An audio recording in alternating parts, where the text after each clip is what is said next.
Morning. It's 9 o'clock and time for the October meeting of the Board of County Commissioners. We'll begin with an invocation by Reverend Steve Jones of Real Christian Church, followed by a pledge led by Alan Polakowicz. Please rise. Shall we pray? Our Father in heaven, as you say in your word, Judges 5:2, when the leaders lead and the people follow, praise the Lord. Today we intercede for the county leaders in these proceedings. We ask that you guide their decisions, that our residents may live peaceful, quiet lives marked by godliness and dignity. Thank you for each citizen who is here to participate in the process. Bless Peter O'Brien, Bob Solari, Wesley Davis, Joseph Fletcher, Gary Wheeler, Joe Baird, and Alan Polakowicz, and Maureen Gelfo. In Jesus' name we pray. Amen. Amen. Please join me in the pledge. Pledge allegiance to the flag of the United States of America and to the republic for which it stands, one nation, under God, indivisible, with liberty and justice for all. Thank you, Reverend Jones. I'll now ask if there are any additions or deletions to the agenda. Move to approve the agenda. Second. Motion to approve the agenda as is from Commissioner Davis, seconded by Commissioner Fletcher. All in favor? Aye. Aye. Motion passes 5-0. Thank you, gentlemen. We now have a presentation by Lauren Weaver on the Lawrence Way Homeless Project. Mr. Chairman, by way of introduction, I'm very honored to have Lauren come up and make this presentation. A lot of times we hear about the youth in our community and negative things, and I think when you hear this story, you know, if you don't have a tear in your eye by the end of it, then something's wrong. So, Lauren, welcome to the County Commission, and we'd love to hear your story.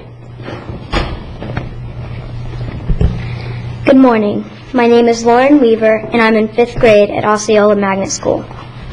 Have you ever seen a sad-looking, lonesome man with tattered clothes sitting on the bench in the park downtown? Or under a nearby oak tree is a bicycle loaded down with bags full of his worldly possessions? You may have even seen this man. Did you know that he was homeless? He touched my heart when I was only 7 years old, and I decided to make a difference. As I looked out the car window and saw this lonely man, I started asking my parents lots of questions like, where does he sleep? Where does he get food? I asked so many questions that they encouraged me to think of something I could do for him. After pondering it for days, I got an idea. I wanted to take $25 of my saved allowance to buy a Christmas present for him. But what do you buy a homeless man? I asked my mom and dad for some advice. My parents were so proud of me that they matched the $25 that I had saved so that I would have $50 for the perfect gift. Next, we decided to call The Source our local homeless center for gift ideas.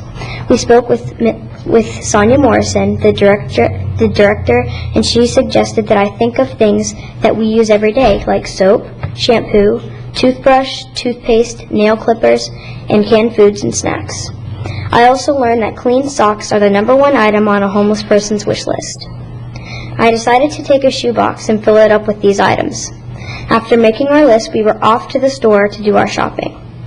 Much to my surprise, we were able to buy enough items to fill up 7 boxes. We wrapped the boxes up in pretty gold paper and a big red bow.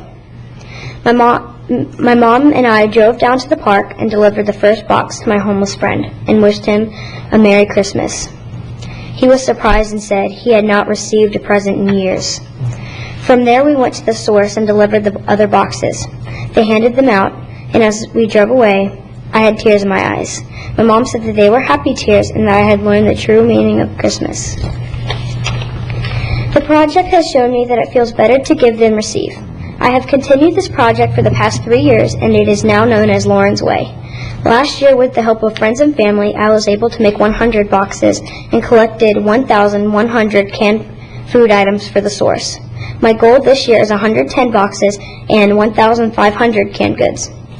If anyone would like to help, they can contact us by calling 772-633-2540, or they can go to the website for the Source at www.imthesource.org and click on the Lawrence Way link.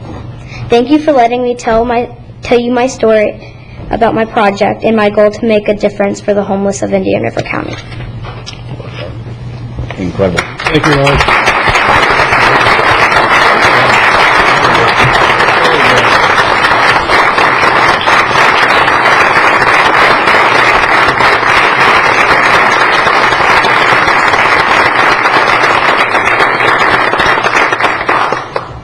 Thank you very much, Lauren. And given that you mentioned the source and even gave the source's website, I'll note that the source is having a fundraiser this Friday at the moorings, and they may still have tickets. I don't know for sure if they still do have tickets, but they're evidently having a great speaker, so this will be not me. Oh, okay.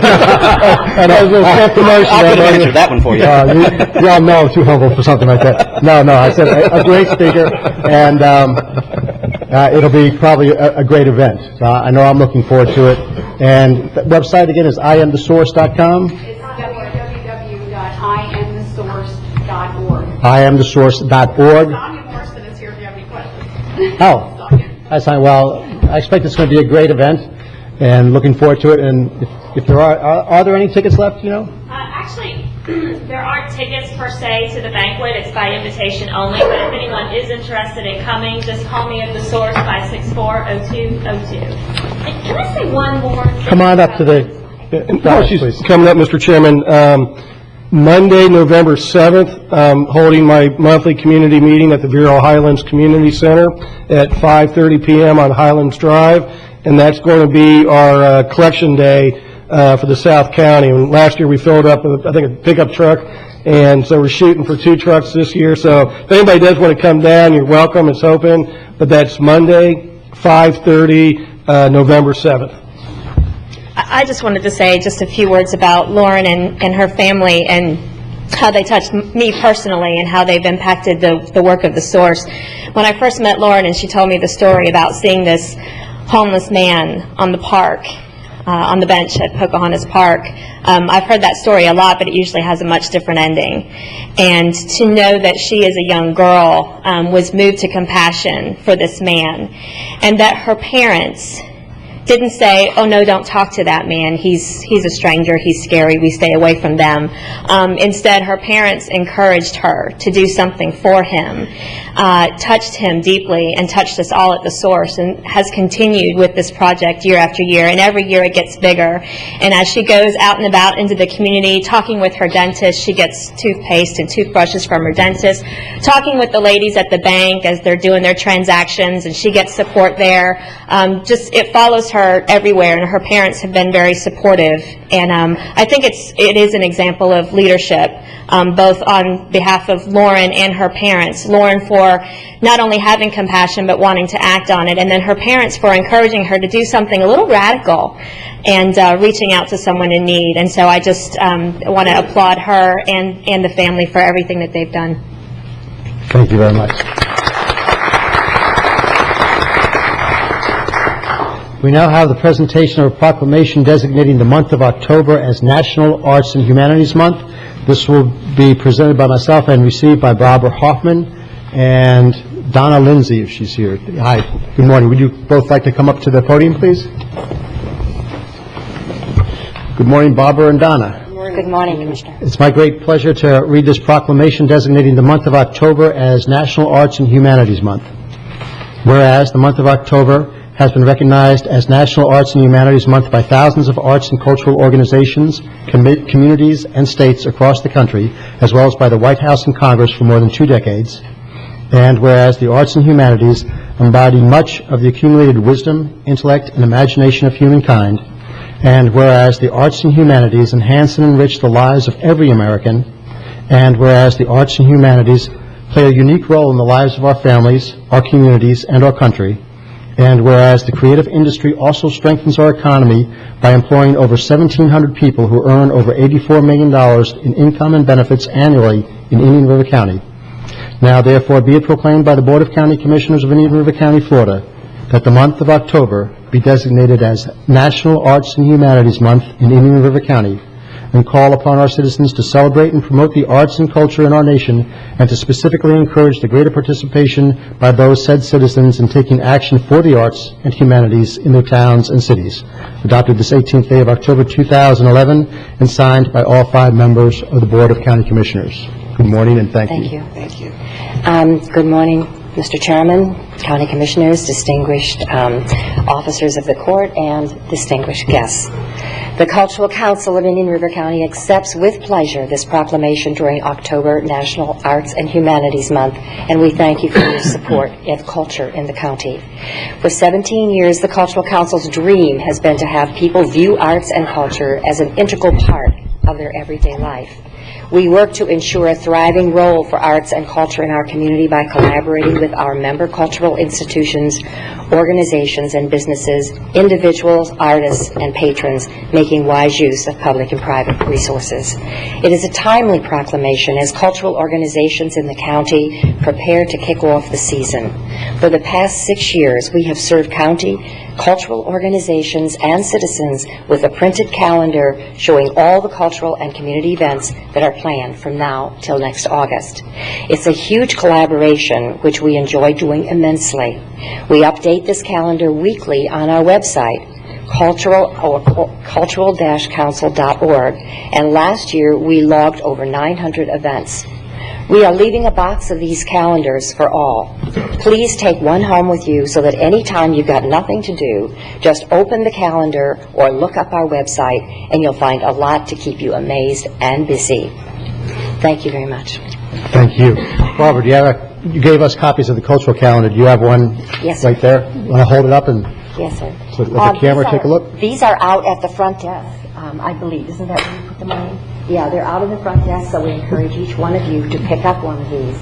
And if you are inclined, there is a wonderful event, a kickoff event of the calendar on Thursday from 5 to 7 at the new restaurant, the Osceola Bistro. It's the old Greenhouse Cafe.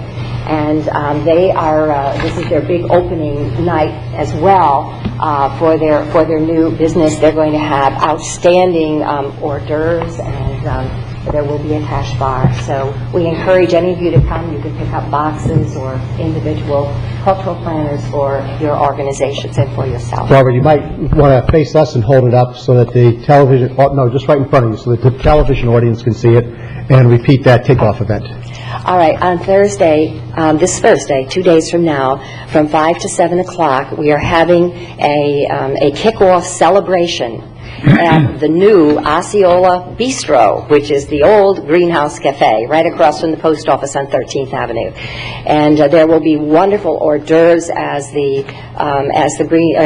Osceola Bistro is going to be doing their best to show you what they can do, and what their chef, Chris Barley, who just won a taste in Vero Beach contest as a chef, will be doing. There will be a cash bar, but you may come pick up boxes of these, or you may pick up individual ones, whatever, but come and join us for this big celebration. Thank you very much. Thank you.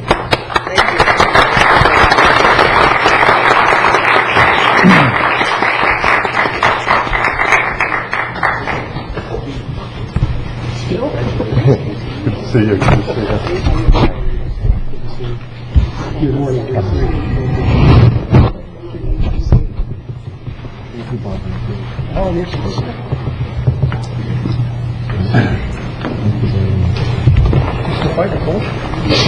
We now have the presentation of a proclamation celebrating the 45th anniversary of Flight Safety Academy in Indian River County. This will be presented by Commissioner Wheeler and received by Mr. Greenhill, the Flight Safety Academy Center Manager.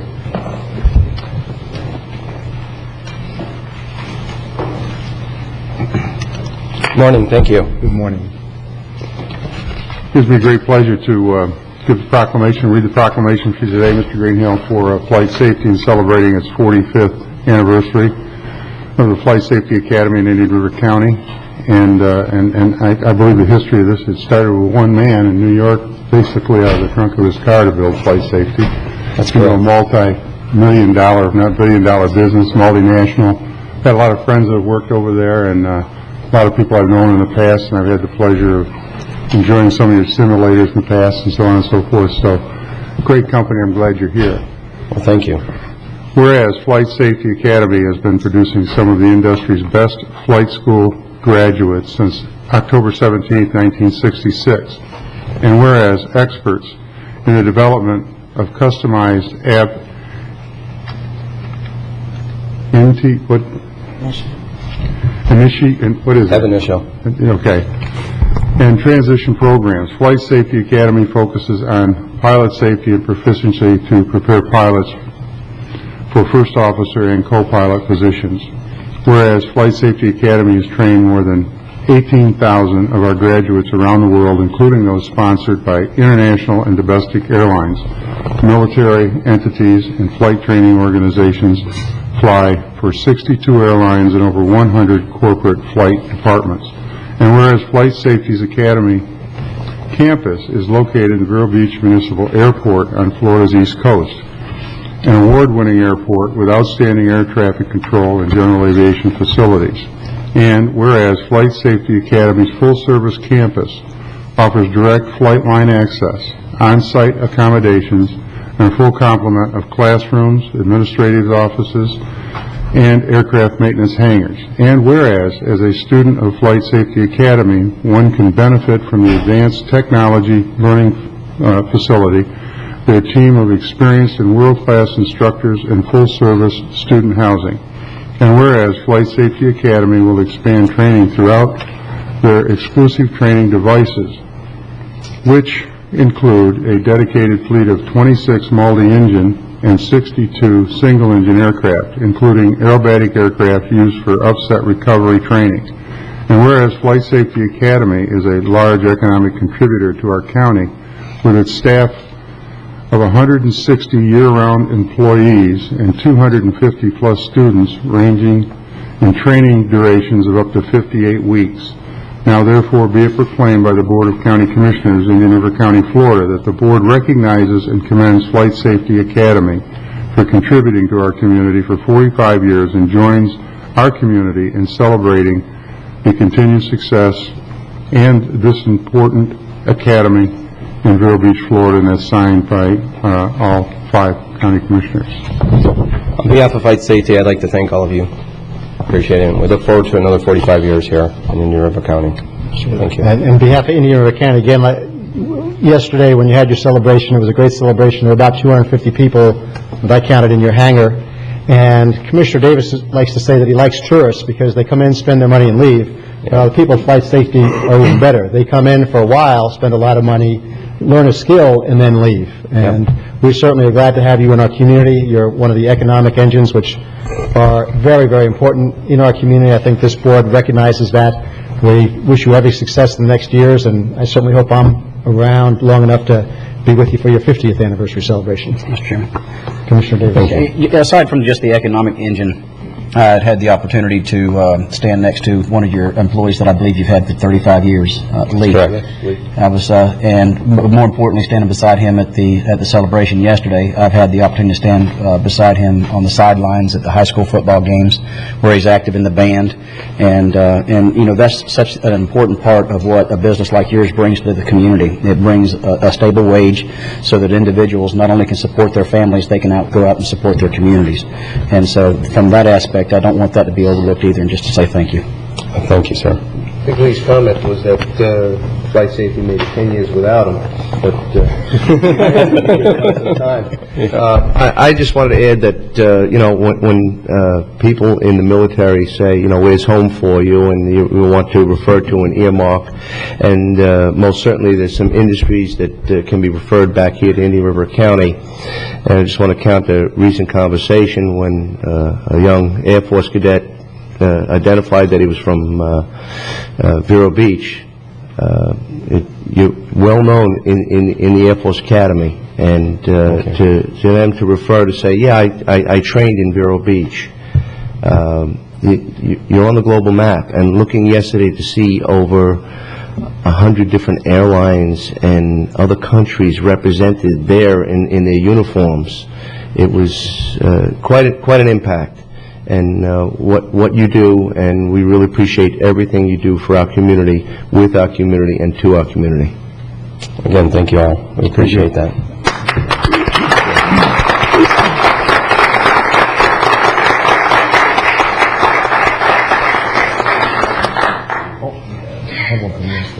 Yes, that's okay. Thank you so much. Thank you. Oh, Governor, thanks for that tour.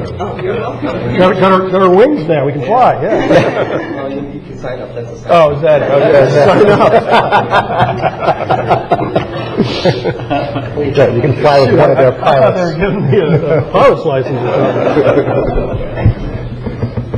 Hey, y'all watch this. It's like driving a car, isn't it?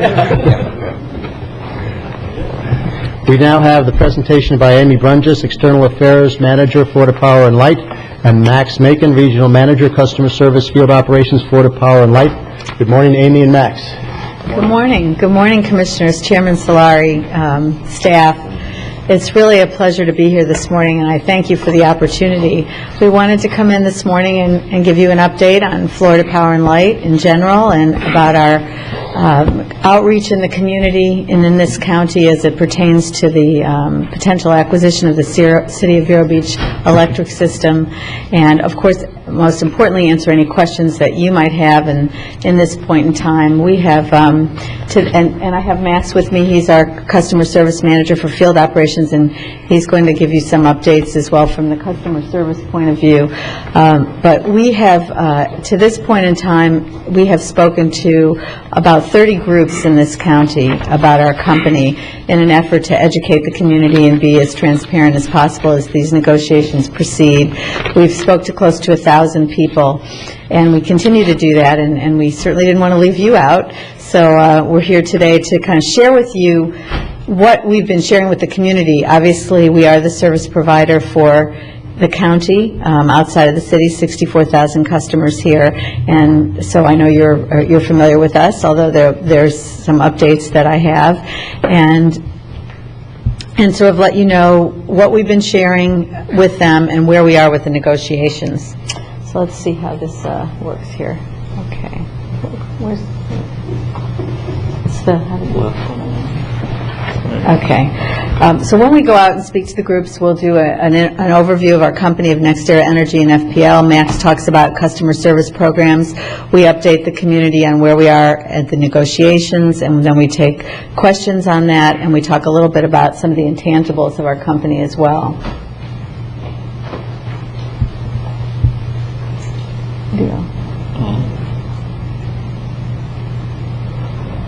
I think you might want some help with that. Yes, please. Thank you. I'm sorry.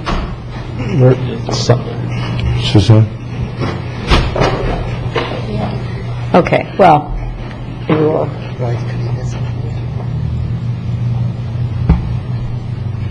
You're not the only one to have Okay. technology problems. We heard that Commissioner Davis had some this morning, so it happens around here. Thank you. Okay. Thank you. I'm a little technically challenged. Sorry about that. NextEra Energy is our parent company. We're composed of two companies, Florida Power and Light, which is our utility, and then NextEra Energy, which is our wholesale generator of wind and solar in 26 states and in Canada. And Florida Power and Light is the largest rate-regulated utility in the state of Florida, the third largest in the country, 4.5 million customers, and number 161 on the Fortune 500. So we'd like to kind of give the people in this county, especially in the city of Vero Beach, a bigger picture of who the company would be that would be providing them services. We provide the county with service. So many of the people we've been speaking to, obviously, as well, are city of Vero Beach customers that live outside of the city limits, that live here in the county, and we're not aware of some of this as well. We're in 35 counties in the state of Florida, and we have power plants in 4 of those counties, 2 of them right here on the Treasure Coast, of course the St. Lucie Nuclear Plant at Hutchinson Island, and the Martin County Next Generation Solar Energy Center in Martin County. How we kind of got here today is because of our low bills. FPL provides our customers with the lowest bills of all 55 utilities in the state of Florida, and we're very, very proud of that. And that's basically how we were invited in here today. And we were invited by the city to determine if we would be interested in acquiring them because of their rates and that were high, and they wanted to see if there was an opportunity to provide the customers of the city of Vero Beach Electric with our low rates. You can see here that we're lower than the Florida average and certainly lower than the city of Vero Beach. The savings, as you all know, we've done a lot of analysis. Just the county alone, under FPL rates, those facilities that are under the city of Vero Beach right now, I believe it's close to $600,000 in savings a year that would be realized by the county should FPL start to provide service to those county facilities. We've done analysis of some of the major commercial and industrial customers within the city of Vero Beach. They also stand to save between 20 and 30%, hundreds of thousands of dollars a year on their electric bills if we should become the service provider. FPL is a very clean company. This slide shows our emissions profile, and what the real takeaway from this is that if every utility in the country had the same emissions profile as Next Era Energy, that would be the equivalent of taking 8 out of every 10 cars off the road. 8 out of every 10 cars off of 60 out here would be gone as far as emissions goes if every utility in the country had the emissions profile that we do. So we work very hard to keep our bills low. We keep them low by keeping our generation very, very clean and very, very efficient. We make tremendous investments in our infrastructure, in our power plants, to keep the bills low so that they can operate more efficiency on less gas. We're 20% more efficient than the national average. If you were to get 20% more gas in your car, that would certainly save you money if you could go 20% longer on the same amount that you paid for that. So we work very hard. We've just modernized, or we've just torn down. You may be aware of our older natural gas plants in Cape Canaveral and Riviera Beach. We demolished them not too long ago, and we're repowering them, modernizing them to make them so much more efficient to save our customers money on fuel. In 2010 alone, we saved our customers about $500 million in fuel just by the upgrades and the modernization that we're doing. And so that's how we keep our bills low, by being efficient, by being very clean. In addition to that, reliability is one of the most important things that we have to deliver to our customers, 99.98% service reliability. The average FPL customer in 2010 was without power for less than 1 hour in 2010, and there has been some misleading information out there as far as our reliability and the amount of time that customers are without power, but I'm here to tell you that our customers average less than 1 interruption per customer in 2010, less than an hour per customer. And along the lines of reliability, and thank goodness we're almost done with hurricane season here, but importantly, I want to let you all know that since the storms of 2004 and 2005, we have really worked to strengthen our infrastructure, to strengthen our system, to make it much more storm ready so that we can get your lights back on right away should there be a severe weather event. We meet back in March with your emergency operations team. I'm in touch regularly with John King and Etta Lepresti, and we determine what are the most critical feeders and power lines in this county so that we can restore them in order of priority right away. Every day that there's not a storm, since those storms of 2004 and 5, we're preparing for one at Florida Power and Light. We do a storm dry run back in May where we simulate a major category 3, 4, or 5 storm, put all of our processes in place from 72 hours before landfall till every customer is restored to make sure that we get the lights back on. We know what an inconvenience that is, and we're very focused on making that happen. Very, very reliable. Also, before Max comes in 2010, we invested $2.5 million right here in Indian River County, strengthening feeders, replacing wood poles with concrete poles, trimming vegetation in this county to contribute to that reliability. And when we end this year here in 2011, we'll have invested an additional $2 million in this county in reliability. So almost $5 million in the last 2 years to make sure that the customers that we currently serve in Indian River County are restored as quickly and safely and as efficiently as possible. And I just want to turn it over to Max, who's going to share with you specifically about what we're telling customers, potential customers, about our customer service. Thank you, Amy. Good morning. Thank you for the opportunity to speak to you this morning. My name is Max Macon. I'm a regional manager in our customer service business unit. I work out of Palm Beach, but I have a territory that goes up to the Daytona area and also covers the west coast of Florida. I have a staff of folks who work with large commercial industrial customers in a number of different facets, especially energy efficiency. So I'll talk about that a little bit as well. But my first slide talks a little bit about what we call the ease of doing business with Florida Power and Light. We have a number of different ways that customers can connect with us. Obviously, we have phone centers. We call them care centers, both on the residential and business side. We have a specific business number with trained professionals that know how to deal and understand the issues that business customers deal with. And then obviously our website, fpl.com, has a wealth of information, not only on energy efficiency and all the projects that Amy mentioned with respect to power generation, but anything you can think of. We're also on social media, the Facebook and Twitter and YouTube. In fact, YouTube, you can go on and see the demolition of the plants that Amy mentioned, the Canaveral and Riviera plants. It's quite impressive, the videos of those stacks coming down. I encourage you to take a look at that if you get an opportunity. Also, in terms of ease of doing business, we talk to customers about the different options for receiving and paying their bills. We can, use the U.S. mail. We have email bill. You can pay electronically. Just a lot of different options that we provide to customers to fit their preference and make it easy to do business with us. We also have some different programs such as budget billing, which helps kind of levelize the amount of the bill on a monthly basis, as opposed to seeing the shifts in seasonality where it's hotter in the summer. You may have more of an electric usage due to the AC running more often. So that budget billing program helps levelize the bill. For commercial customers, we also have what's called summary billing. For customers who have many different accounts, we can provide a summary bill where they're billed, the meters are read, and they're billed at one time during the month, as opposed to receiving many different bills throughout the month. It's just one more way to make it easier for them to do business with us. And then we have lots of advocacy efforts in our Care to Share program, but the logo you see on the slide is the Service One Award. It's a award we received from PA Consulting Group, an industry organization. They come in and they measure the quality of our processes from a customer service perspective, both our care center, our meter reading, collections, all of the different customer service aspects. We've received the Service One Award now 7 years in a row. We're very proud of that fact, and we can aim to continue receiving that award on an annual basis. I mentioned energy efficiency.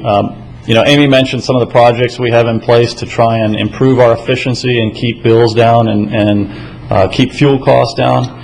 Well, energy efficiency is a fuel at FPL. It's another way that we try to keep bills down for customers. Over the last 30 years, we've saved the need to build about 13 power plants through the efforts of our customers, working with these energy efficiency programs, and our employees helping educate customers.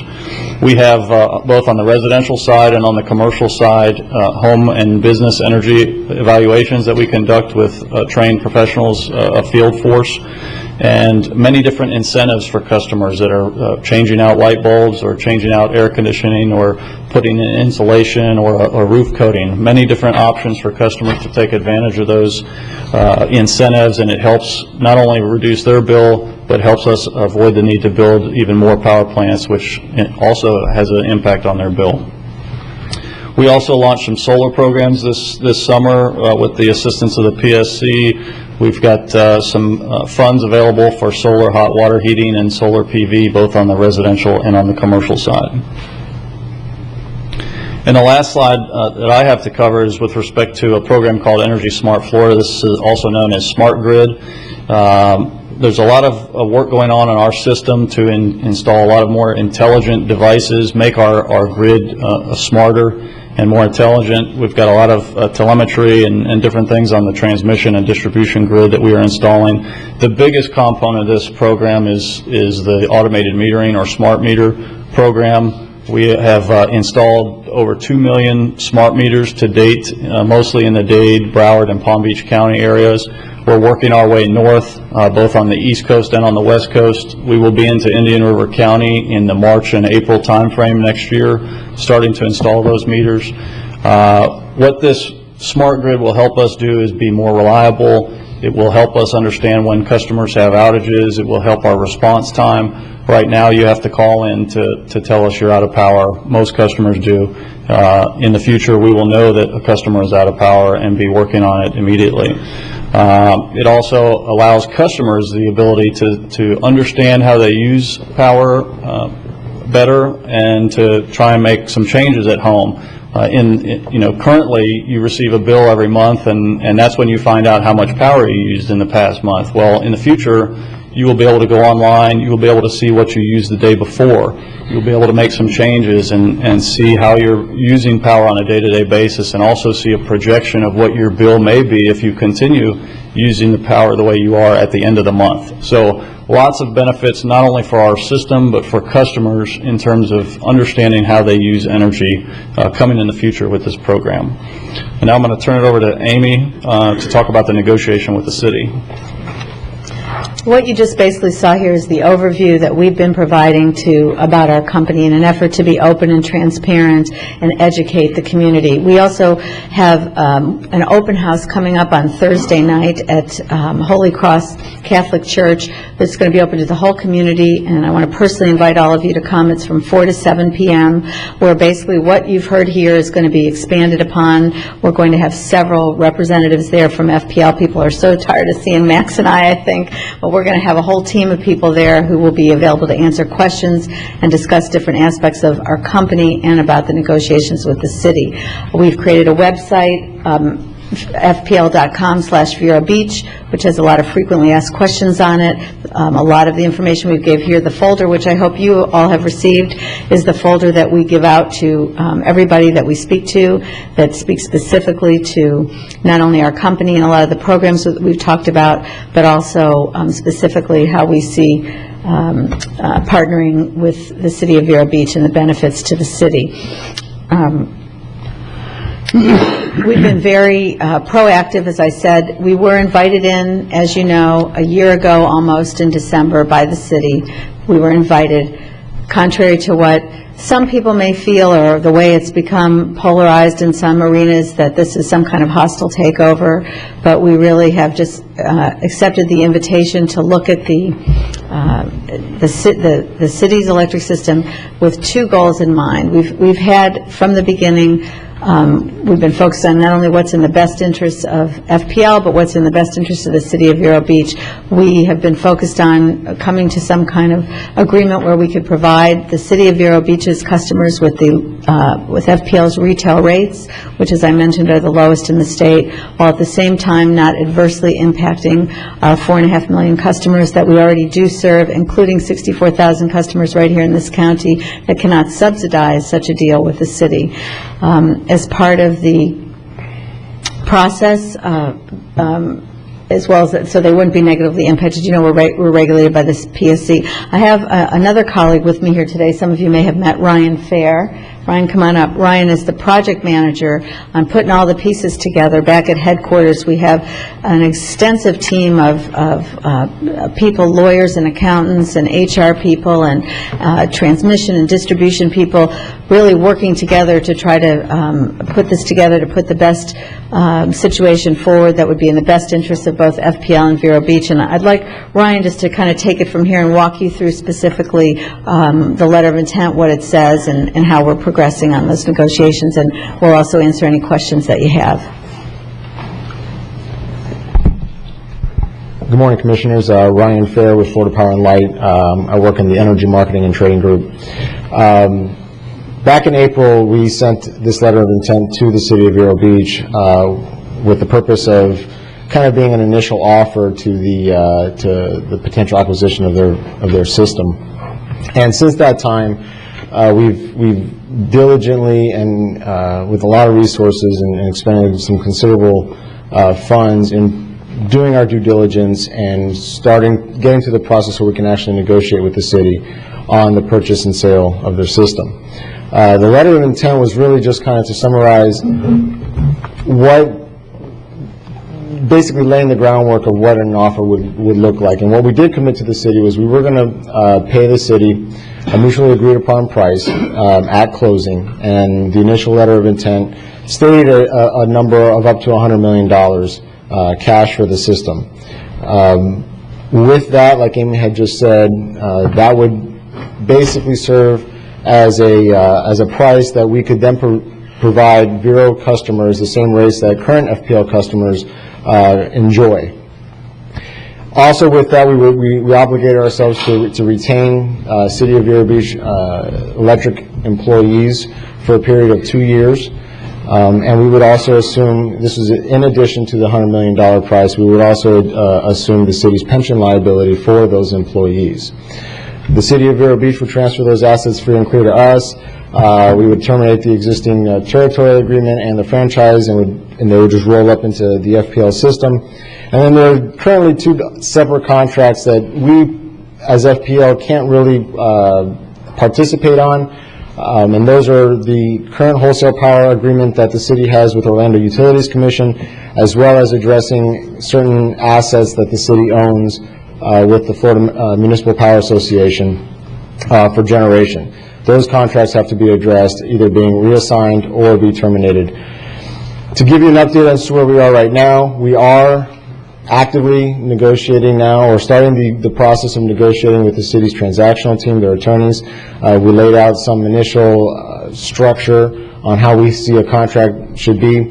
One of the questions I always tend to get is, well, when do you expect to have a finalized contract to the city council? And the answer to that is, we really don't know. It's a lengthy process. This is a very complex deal. It's not a deal that, to my knowledge, has never been done before in the state of Florida, to at least to this level of extent. There are several contracts that need to be addressed. Some of the ones that I've mentioned, there are employee questions that need to be addressed, as well as, everything from the large power plant that is part of the assets to fiber leases that need to be addressed. So it's a very complex deal, one that we do not take lightly, but one that we are committed to pursuing forward, and we're encouraged that the City of Vero Beach has that same motivation to proceed forward. So there have been a lot of dates that have been put out there on when a contract should be available, and the reality is we're working as fast as possible to get a contract put together, recognizing how complex it is. So I'm available to answer any of your questions, I guess, as soon as we finish the presentation. Thanks, Ryan. One of the things, as the letter of intent outlined, that all the things that Ryan said that we would take care of as far as the price, the pension liability, employing the employees on the city side, terminating or working on extricating from those leases. The other issue that's pending, obviously, is the referendum on November 8th. And that referendum is very, as you're probably well aware, it's specifically to authorize the city to lease the land to FPL so we can operate the power plant should a sale take place. If a sale takes place, then the assets of the City of Vero Beach electric system come to FPL, and that includes the power plant.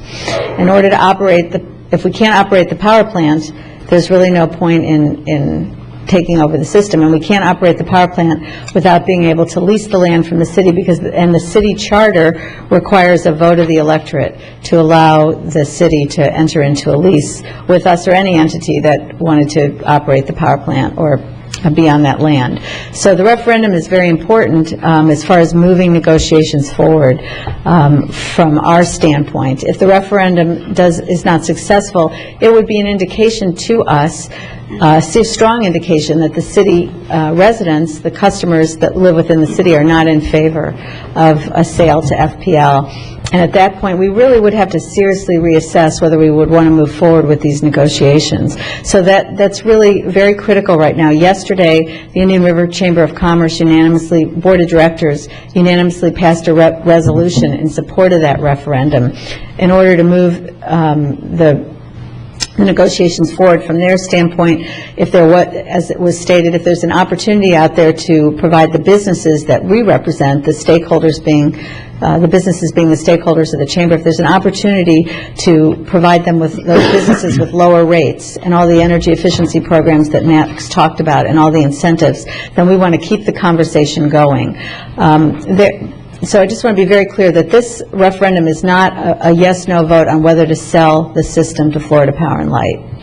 It's strictly a vote on whether to lease the land to Florida Power and Light in the event that a sale takes place. And from our standpoint, that's very important. And so I also would like to ask for your support of that referendum coming up on November 8th. That would be very important to help clarify for the electorate what this is about, and a resolution of some sort or support that can within it clarify what it's about. It would be very, very helpful. So we would certainly appreciate that. I want to thank Commissioner O'Brien for his letter that was published in the newspaper the other day. That we certainly appreciate that. That was a wonderful perspective on the economics of the deal from the county perspective. There are so many benefits. Florida Power and Light brings a lot of benefits. So I am asking for you to consider supporting the referendum. There's many approvals that have to take place simultaneously.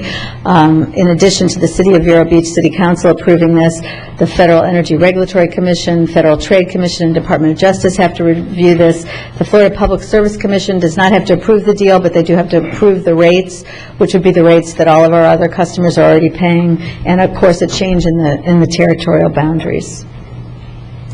And as you know, we also point out in our presentations, because it is important, there are intangibles to this company. It is a phenomenal company that is focused always on doing the right thing, and because of that, for I believe it's been 5 years in a row now, we've been listed as the world's most admired company by Fortune magazine in our sector, which is certainly something to be proud of. There's a lot of companies that are considered for that. But right here on the local level, we've been committed to Indian River County. That would continue and grow should we add another 34,000 customers to our customer base here in this county. But regardless, we remain committed to this county, and we've paid $5.5 million in franchise fees and property taxes to you all. We contribute to a lot of local organizations, very active in the Chamber and the United Way, and that's going to continue regardless of what happens with these negotiations. So I really thank you for your time. We really wanted to make sure that you knew where we were at, where we were going, where we hope to go, and regardless of what happens, that we're here for the customers that we have in this county. And with that, I told you about the open house. The website is on there. There's a bill calculator on that website, which is really cool. People can go on there. City of Vero Beach customers can go on there with their bill, enter in their kilowatt usage, and the software will actually tell them what their bill would be as a Florida Power and Light customer as opposed to a City of Vero Beach customer. I guarantee you it's lower. So thank you again. If you have any questions, I got the right folks here. I'm not the answer woman, but I always bring the answer guys with me, so fire away, and thank you again. Thank you, Amy. I will note that under our attorney's matters, we do have a resolution dealing with the referendum, so it'll be later in today's shows. And I will note that I'm I believe the only commissioner here who pays city electric bills. Commissioner, do you? No, I do. Oh, Gary Wheeler and I. But I'm the only one who will be able to vote in the referendum, because you're taxed with that representation. Also, you get benefits from that I don't. I'm paying part of your tax. Thank you very much for keeping our taxes low all these years. Without your help and the assistance of 60% of the Vero Electric's customers, I'd be paying a little bit higher in taxes. But I also want you to know that our House is unanimous in support of the referendum, so we will be voting on November 8th and for it. Gentlemen, any other questions or comments? Commissioner Wheeler. Yeah, first I'd like to recommend and ask the board that we put this on our website. And it's a good presentation, it's informational, it's accurate, and I think it's important, particularly when 60% of the people are outside the county, but also the people inside the city are part of the county also. And I think there's a lot of information on here, and I like the idea of having the bill calculator. A couple other things. I think some of the information, intentional or unintentional, has been misleading when they talk about taxes going up a high percentage. Well, the percentages they're talking about are city taxes, not their entire tax bill. And somebody may look at a $4,000 tax bill when only 200 of it or 300 of it's the city. And if they weigh that against what they could save in the electric bill, I believe they come out money ahead. The other thing that I think, I haven't heard anybody bring it up, but I had put a new air conditioner in last year, which was nice. I got a tax credit from the federal government, but unfortunately there was $400 offered by FP&L that was not offered by the city that would have paid a portion toward that air conditioner, or energy surveys that you participate in that I don't believe the city does, and things some things like this that help people with their electric bill. In fact, that $400 during the peak of the season would have paid one of my month's bills for an 1,800 square foot house. So, and the other thing that I like the fact that also you'd be paying taxes where the city does not pay taxes on this facility. I didn't mention that if we do acquire the system, we would be paying about $1.7 million in additional taxes to the city, the county, that we're not paying now. So that's on top of the potential $100 million and the $14 million for the pension liabilities. So it all adds up, and there's upgrades that we have to make, so that it goes beyond that, and that's part of it, is the taxes. Exactly, and I think that's a plus. Plus the several $million it would county taxpayers, including the city, would be saving every year by not paying higher utility bills for all the government buildings that they support with the tax dollars. So I, too, am in favor of this. And I got to tell you, I was a late arrival here. You know, I sat here for quite some time listening to both sides and listening to all the information coming back and forth. And quite frankly, the prior council was unresponsive, and that concerned me. This council, I think, has been overall responsive, and I'm glad, and I want to tell them thank you for bringing this and starting the negotiations with Florida Power and Light, and I hope that people will pay close attention to this, educate themselves, and vote accordingly, because I not only know that this will benefit me as a non-city resident, but I think it'll also benefit the city residents if they look at this closely from the numbers I've seen. So anyway, good luck, and we'll hope for the best. Appreciate it. Commissioner O'Brien. Thank you, Mr. Chairman. Amy, folks, thank you for your presentation. One of the things I hear as a concern from those customers on the city system is the city has put in a lot of underground power lines, and it seems that the folks on that system, whether it's a correct or perceived better reliability, they seem to be very adamant that they like the fact that they have these underground lines. And there's just this feeling that if there's a sale to FP&L, they're going to somehow lose that reliability or that perceived liability. So I guess just to clarify, if you were to purchase the system, is FP&L going to dig up all those underground lines and replace them with overhead lines, or will you simply just leave the underground lines in place and utilize the system? Unless there's an update on that, I'm sure we're going to leave it in place and utilize the system. Ryan may have more specifics from the negotiating table. Commissioner, to answer your question, no, we are not going to dig up any lines. We will maintain the underground lines as is. That's part of the assets. In our entire service territory, we have significant areas where we have undergrounding. And I recognize that is somewhat of an issue that people do bring up, mostly because of aesthetics. From a reliability standpoint, in some cases it could be reliable, but also please understand that in the event of a hurricane, and this is not an advocate or a knock on undergrounding, it's just a reality on reliability.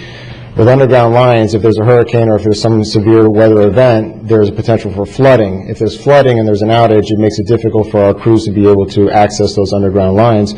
So that is one area of undergrounding that does, from a reliability standpoint, make it difficult. However, we are supportive of undergrounding. It's usually done on a case-by-case basis. Some communities can afford it, some communities cannot. But to answer your question, no, we're not going to dig it up. We will leave the system as we get it, and then we'll maintain it from there, making improvements as we go along. Okay, good. Just want to make sure everybody's clear on that. Thank you, Mr. Chairman. Commissioner Davis? I'm looking forward to the referendum. Thank you. And looking forward to letting the citizens of Vero Beach make a decision and encourage them to gather as much information prior to voting as they possibly can. Thank you I feel like very they'll much. make the right choice.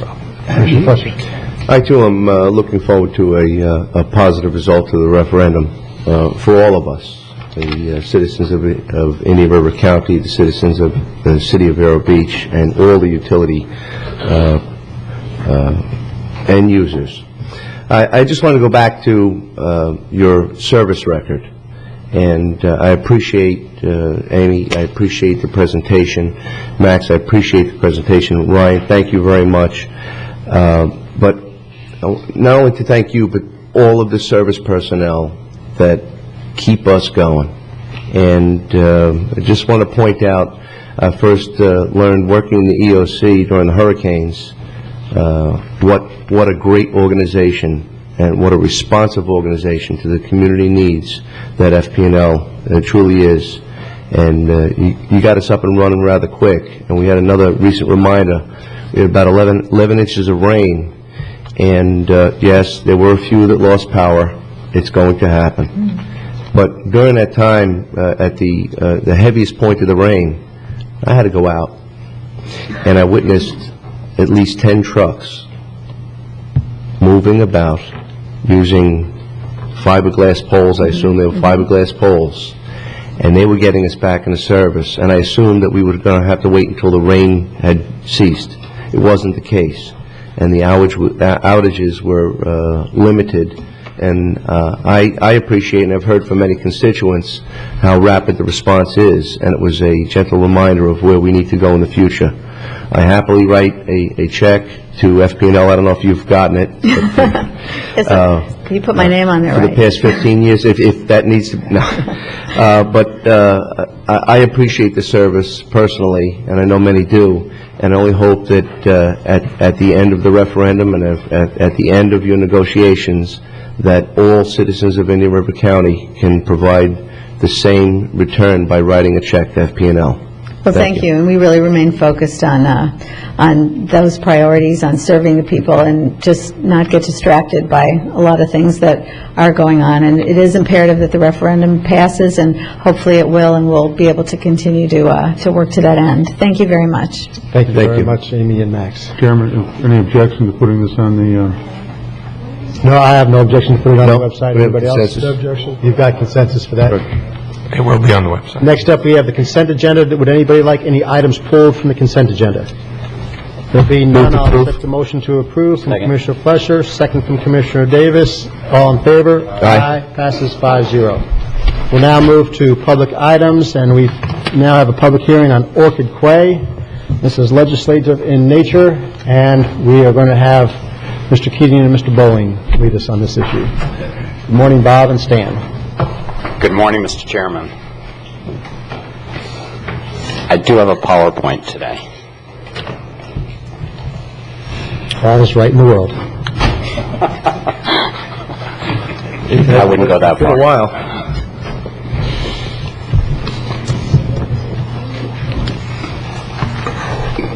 This item involved, this is a comprehensive plan amendment that involves 3 properties. 2 of the properties are proposed to be changed from commercial to residential, and 1 of the properties is proposed to be changed from residential to commercial.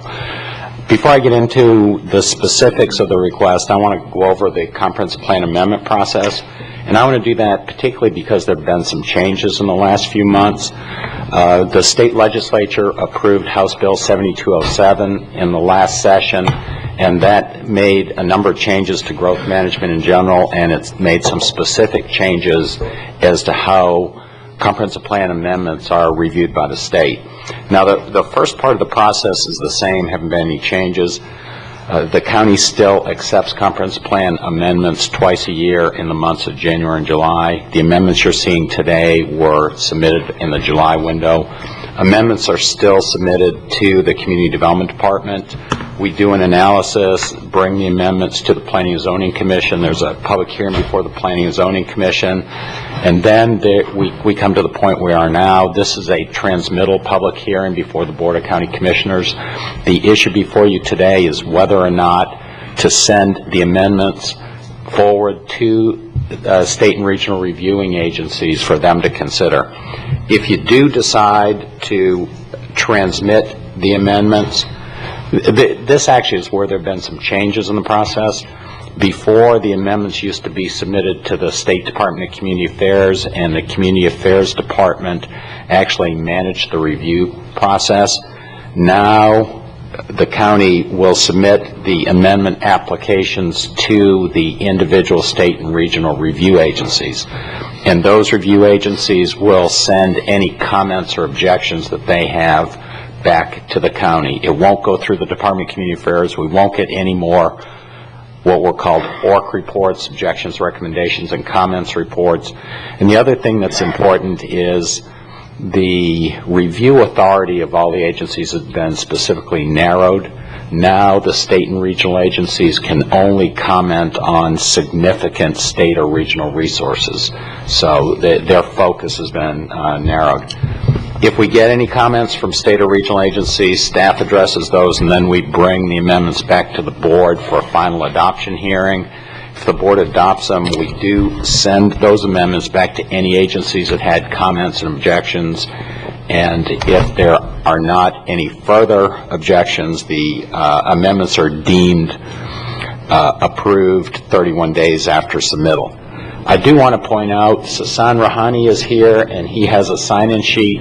Anyone who speaks today, I would encourage them to sign up with Sasan, and we will make sure that that person is given information on the status of these amendments all the way through the process. The Planning and Zoning Commission considered this amendment at its meeting of September 22nd, and they voted unanimously to recommend that the board approve this amendment. This is actually kind of complicated with everything that's involved. There are 3 properties involved in the land use amendment, and there are actually a total of 7 properties that have associated rezonings with them, but we're not, the rezonings are not up for consideration today. Those will be addressed concurrent with final adoption of the comprehensive plan amendments. But this slide here shows 2 of the 3 properties whose land use designations are proposed to be changed today. There's subject property 1 that's here and subject property 2 that's up here. I want to point out that these properties are part of the larger Bristol Bay project. The Bristol Bay project is a 113-acre mixed-use project that was approved in 2006. It was approved for 497 residential units and 92,500 square feet of commercial. Now, after that project was approved, a 7.5-acre part of the project that's commercially designated was sold off to a separate group. The rest of the property, however, is owned by the same owners who own subject properties 1 and 2. As you can see, subject property 1 is about a 28.5-acre parcel, and it's currently zoned residential. It's M1 designated, which means it's 8 units per acre, and that's proposed to be redesignated to commercial industrial. Subject property 2 up here is about 9 acres, and that is currently designated commercial industrial, and in essence the commercial industrial designation is being swapped with part of subject property 1, and that will be redesignated to residential. It will have the same M1 designation as the properties to the east and south, and the same as subject property 1. Subject property 3 is not part of the old Bristol Bay project. It is actually part of another project, part of a planned development project called High Point. And subject property 3 is south of 65th Street, and it's west of the railroad tracks. It's a 20-acre parcel, and it's currently designated commercial industrial on the comprehensive plan. Now, I do want to bring to your attention that the High Point project is a planned development project, and it's a residential project, even though a lot of the property is designated commercial in the comprehensive plan. And the reason that that can occur is planned development rezonings can have any use that's allowed in the overlying land use designation. And in commercial industrial, residential uses are allowed. So within a commercial industrial land use designation, you can have a residential planned development project.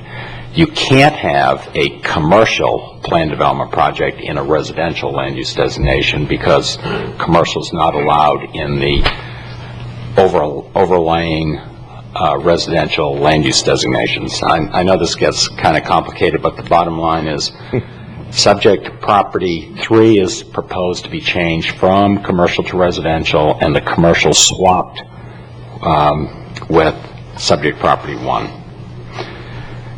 This graphic here shows how the land use map will look if this land use amendment is approved. You can see up there, subject property 1 is now red, that shows it's commercial. Subject property 2 is now residential. And you'll see the orientation now is more towards US 1 than up there at County Road 510.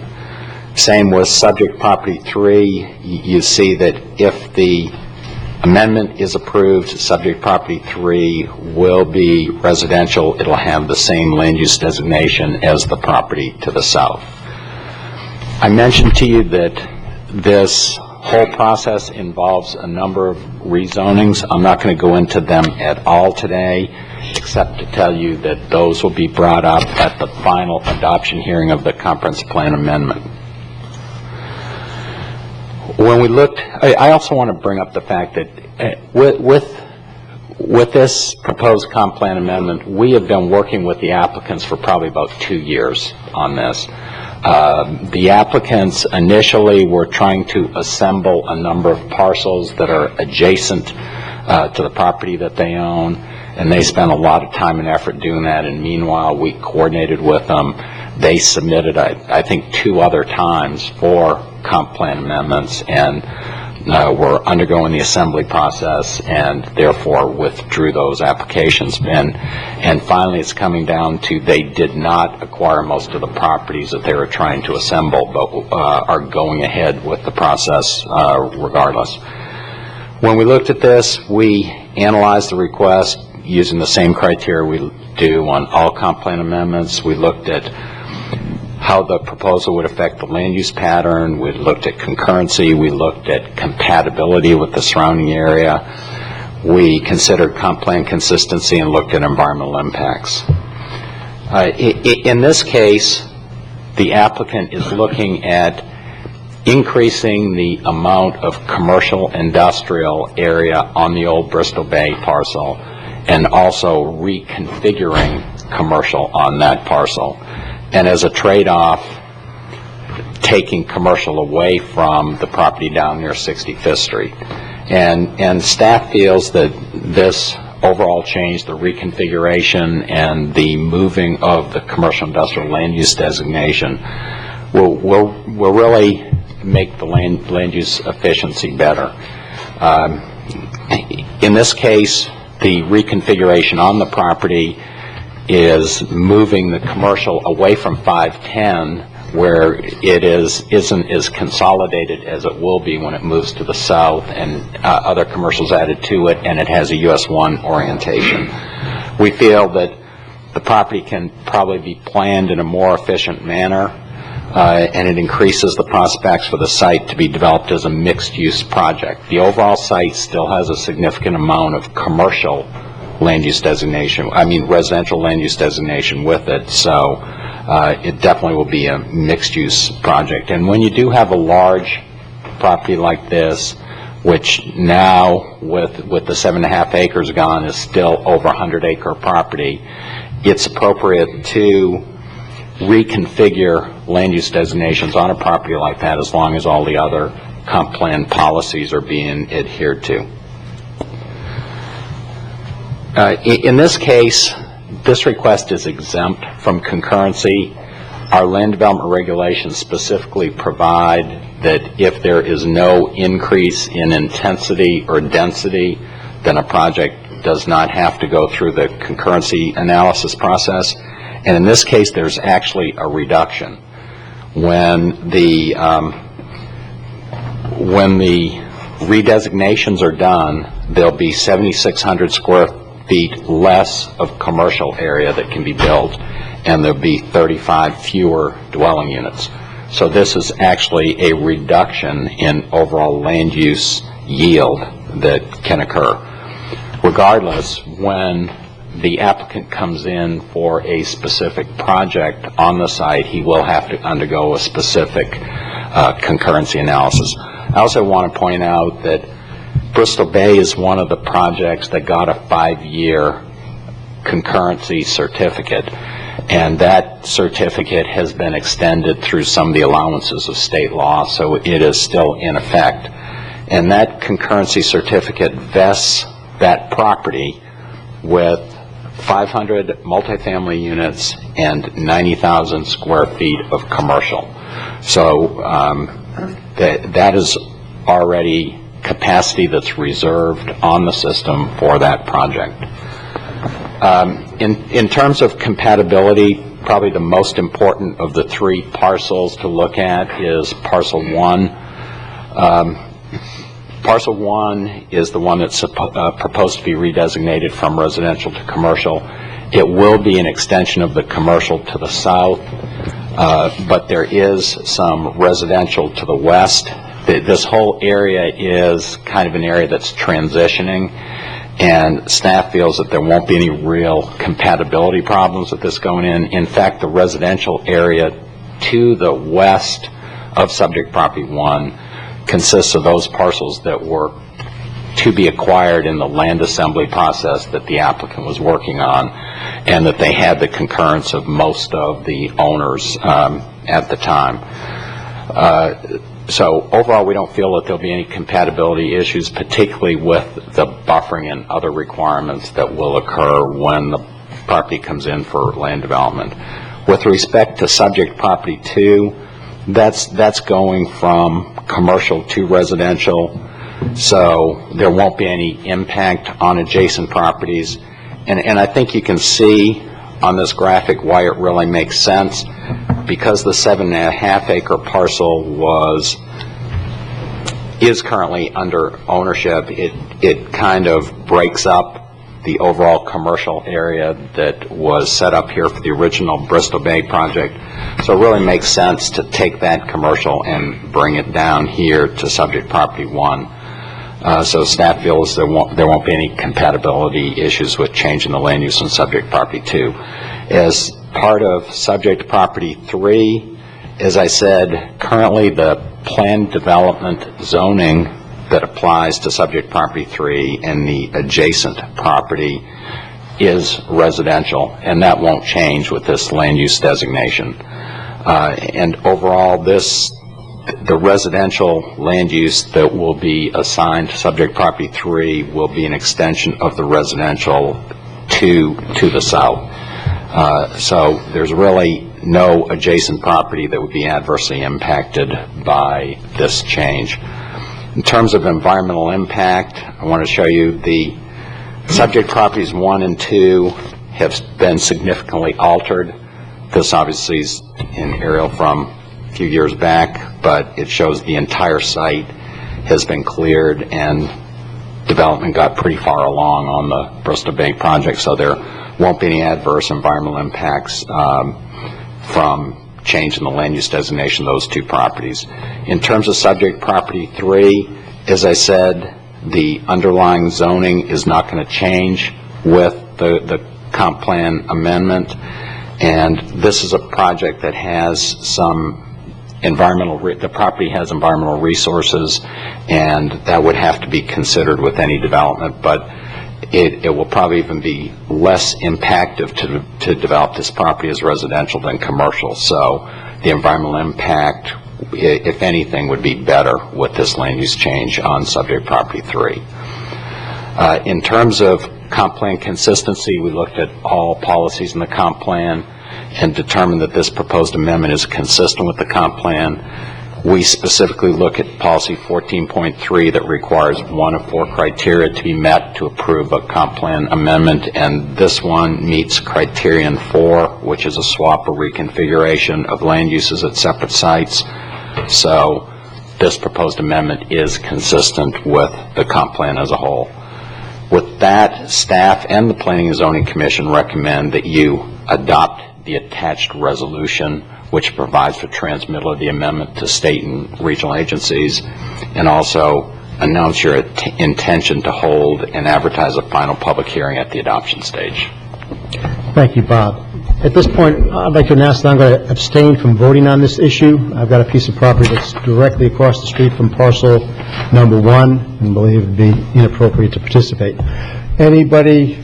Commissioner O'Brien. Bob, a couple questions. One is, how is this going to impact the commercial traffic access to US 1? Actually, Chris Mora can talk to that. We haven't gone through the site plan process, but in discussing this, the southernmost part of the property is far enough away from the intersection at 85th Street that it could allow for signal there.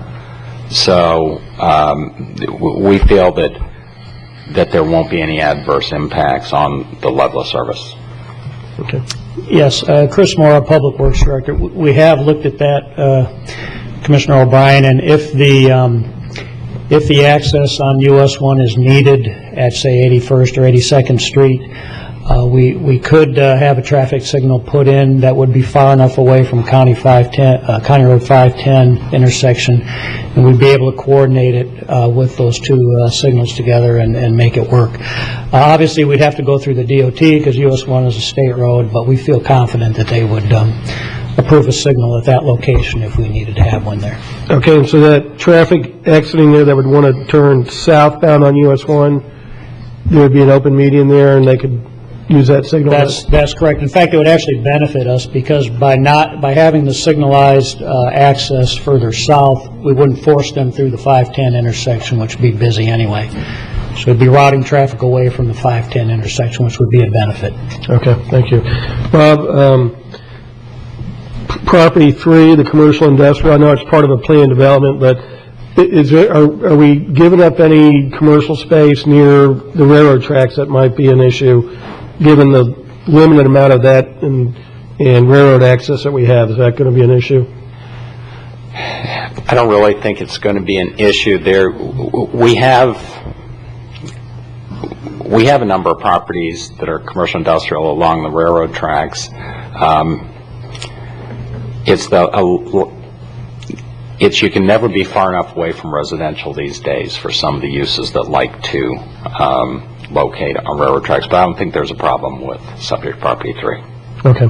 And then can you call up the slide that shows the after the land use change map for property 1 and 2?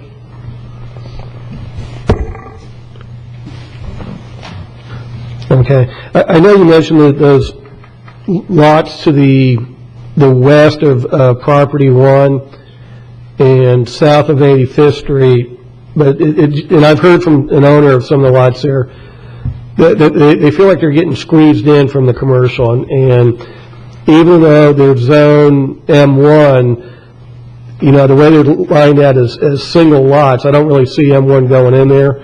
It'd probably have to be a single residence, and they had a concern they felt they were getting squeezed out, and what kind of future resolution do they have? Well, one thing is they're already surrounded on 2.5 sides by commercial, so they've already been impacted. I think it is a transitioning area up there.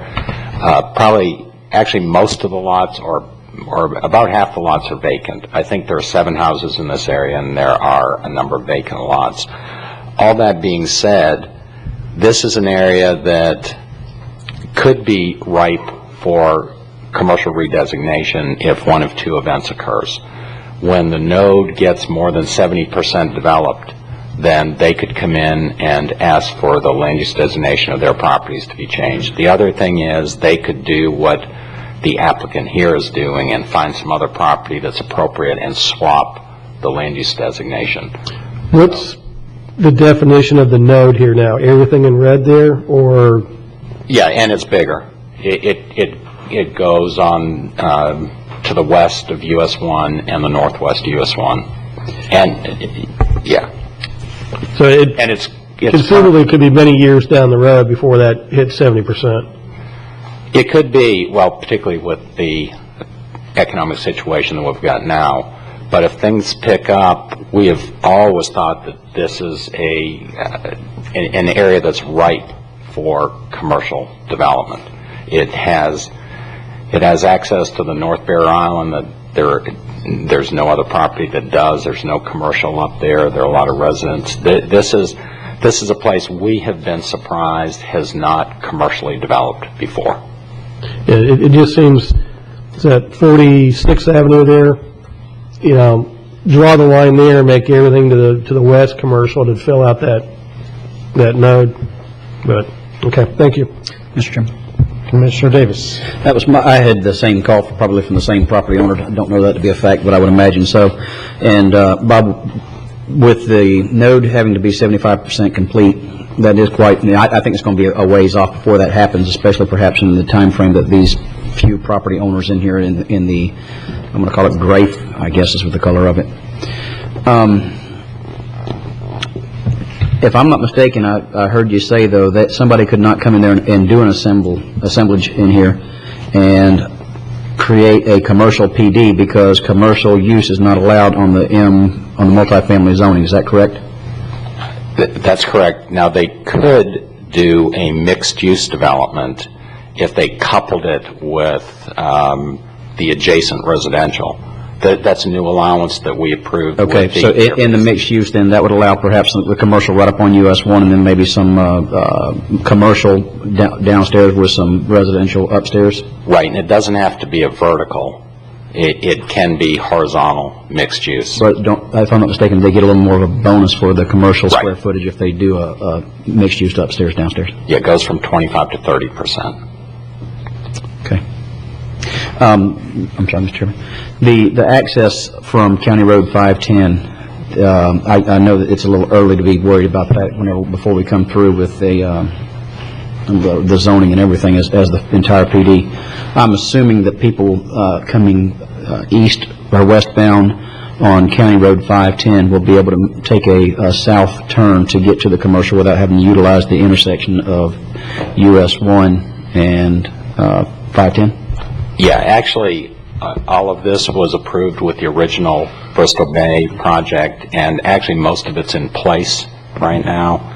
So that really wouldn't change. And if the applicant does want to come in and change things, we're going to look at it very carefully to make sure there's access all the way through the project. Okay.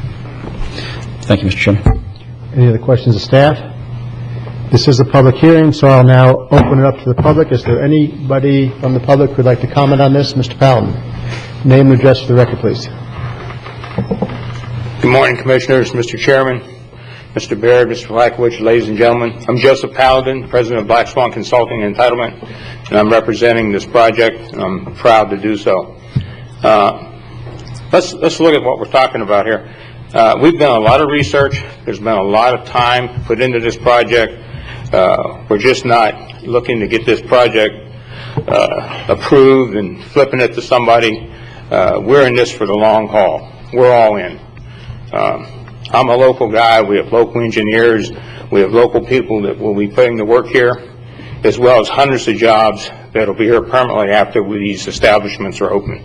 This is going to be a first-class project, top shelf. We've worked with the county for over 2 years. I personally have been involved with the county on this project for over 2 years, and we're working together to bring forth a final product that we can all be proud of. We're not in opposition of anything that has been suggested by the county. We're not looking for any cutbacks or cut corners. We're trying to be right up in front and go right ahead, first class. This isn't a project that's going to be started and then stopped like some other projects. We've already allowed for financing. Financing is in place to do the construction. We have everything ready to go. We're just looking for support because we want this to be a community effort. I think the best way for this project to come out where we all want to see it is for all of us to be involved. One of the things that came up at P&Z was basically that traffic light on Highway 1. As you know, that's a state road, so it's pretty much up to them, but with the influence of the county, with our support, I can tell you we've already started that process to go forth with permitting for that light. So we're not waiting to be told that we have to do it. We're doing it for the good of the county, for the good of our project, for the good of the people living in New River County. So we've already started that process and going forward with that. Now, I have my engineer here. I have my traffic engineer here. I would ask that Mr. Chairman allow me time to come up after people have spoken to address any questions that might arise. Thank you for your time. Thank you very much. Anyone else from the public wish to speak? Name and address to the record, please. Good morning, Commissioners. I'm Mike Ray. I work for the Grace Brothers Company, which owns property directly west of this project along US 1. There's been a number of items that are brought up today that make this appear to be a very good project and something that should be worthwhile to go forward with. And if that be the case, then we certainly don't have any issues with that. We would welcome the opportunity for Mr. Paladin's group to come in and develop this property in the fashion that he's described, and we would hope that that would benefit the entire intersection and the entire area of the county down there. We do have a couple of points, though, that we'd like to make, and I'd like to go back just to clarify part of what Mr. Keating had spoken to earlier. He had indicated on one of his slides that there was a net reduction to the future land use designations for the overall county land use of about 7,500 square feet of commercial and 8 or 10 units or whatever the numbers were relative to the overall county reduction in future land use uses. But that's not for this project. That's the overall county. This project itself is looking to increase commercial into this project by plus or minus 20 acres. Excuse me. And therein lies our issues that we would like to address and make sure that's on the record. One, there is a proposed change in the intensity in the number of overall acres that will increase the potential traffic into this intersection at 510 and US 1 by plus or minus 35,000 trips a day. This could require more changes and improvements to the intersection beyond what has already been planned, to our understanding 60% to this point in time relative to all of the work that's being done with staff and the engineering and the DOT to enhance and improve this intersection. Based on what is currently being planned, I would presume that staff and DOT has some basis or analysis that supports what this current design of the intersection would accommodate relative to the surrounding land uses, zoning, and some assumptions for future growth. If there is an analysis to support this current design and the changes that's in progress, we would like to have a copy of that to see what the kind of baseline for this area would be after the design has been implemented. If we could get a copy of that, that would be very helpful. Then we would want to know how would this land use change affect the intersection. Frankly, if the analysis with the increased commercial traffic that this 20 acres would bring does not adversely affect the design or the cost of the traffic availability in the future, then we have no concern. And as far as we're concerned, we welcome it to go forward, and we would look forward to working with Mr. Paladin and his investor group to enhance the entirety of the node and the intersection. However, if the change in the land use causes the current design of the intersection to fail at some point in the future, or decreases the current designed level of service, then all of the changes and the improvements required beyond the current design, in our opinion, should be borne 100% by this project. Not a fair share, not a sharing concept, but should be borne completely by this project, because if that is the case, it would be beyond what the current design of of the intersection is.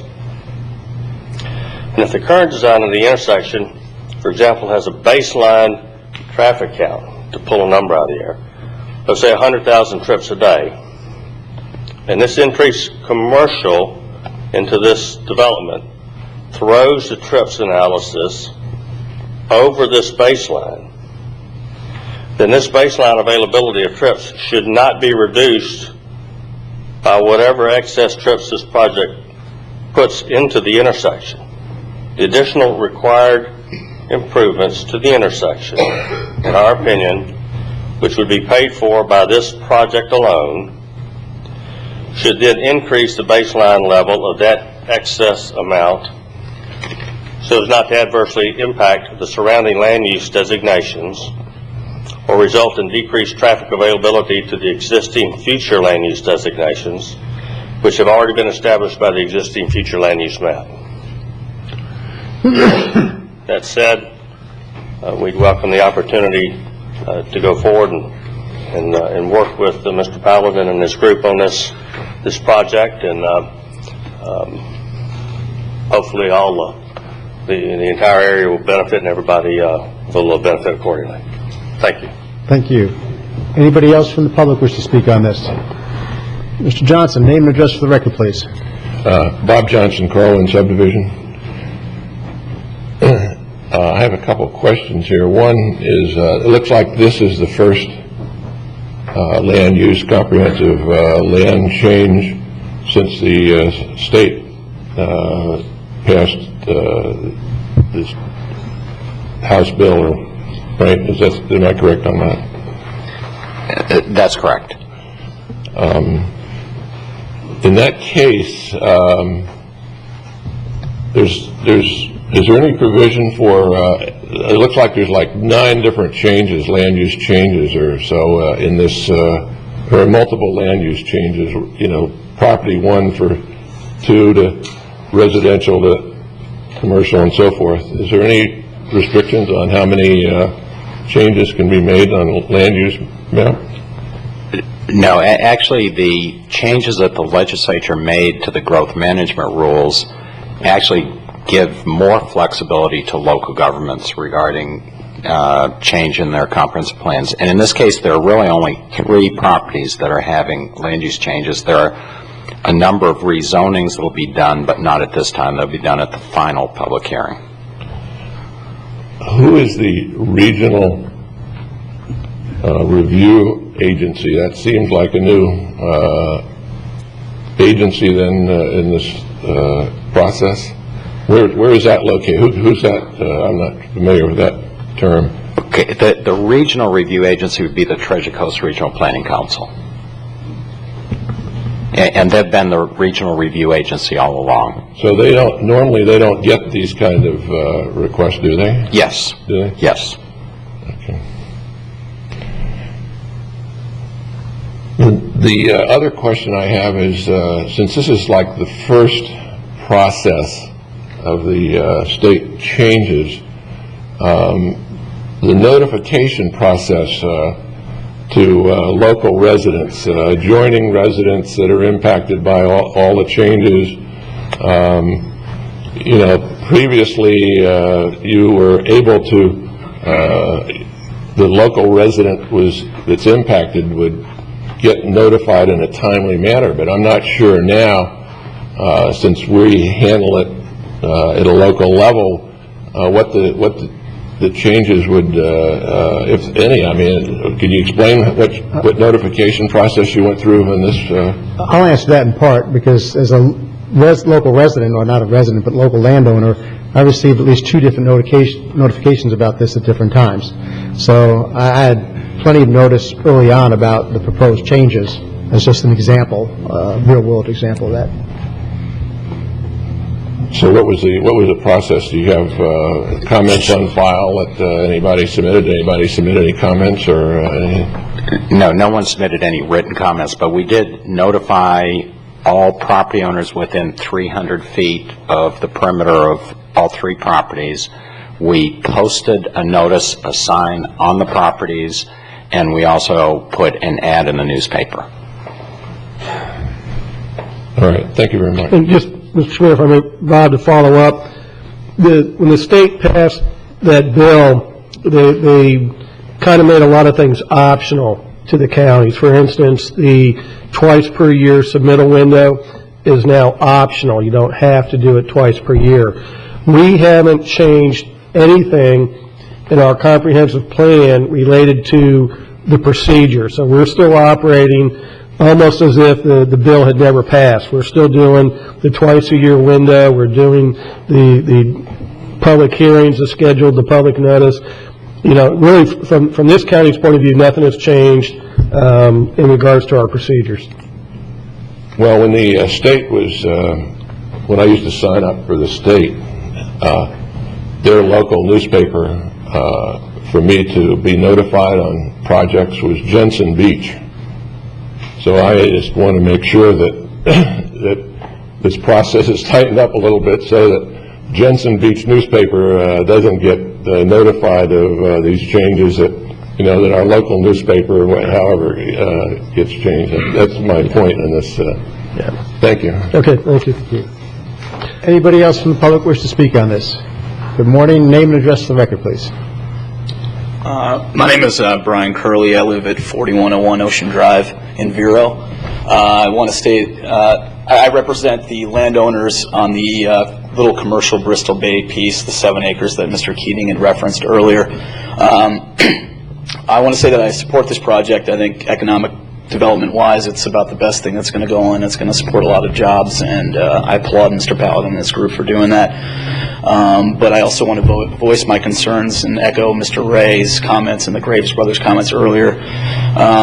We just have some concerns about the intersection of US 1 and 510. If Mr. Moore or Mr. Good can talk further about you know, the intersection's ability to handle the additional traffic that the commercial will generate. I'd like to see the analysis or at least hear something about that, because the intersection, I believe, is the 3rd busiest in the county, if I'm not incorrect, and we just want to make sure that the level of service is maintained.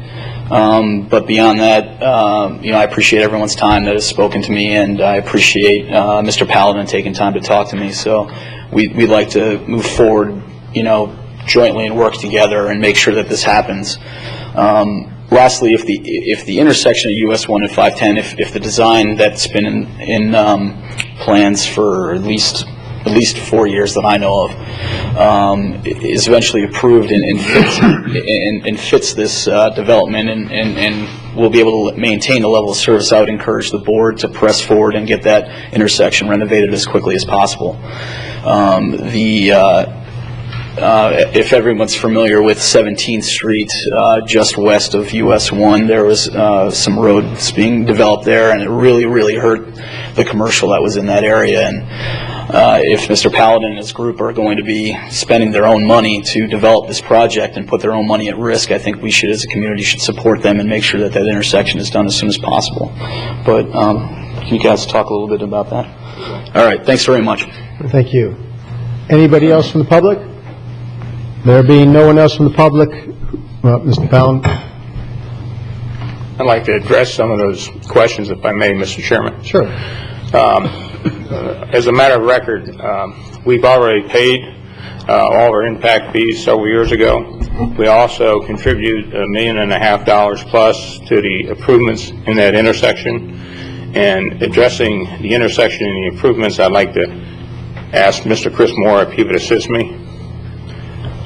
Chris, based on the improvements that we'll be making to that intersection, if we built our project entirely, would I break that intersection, or would it be fine?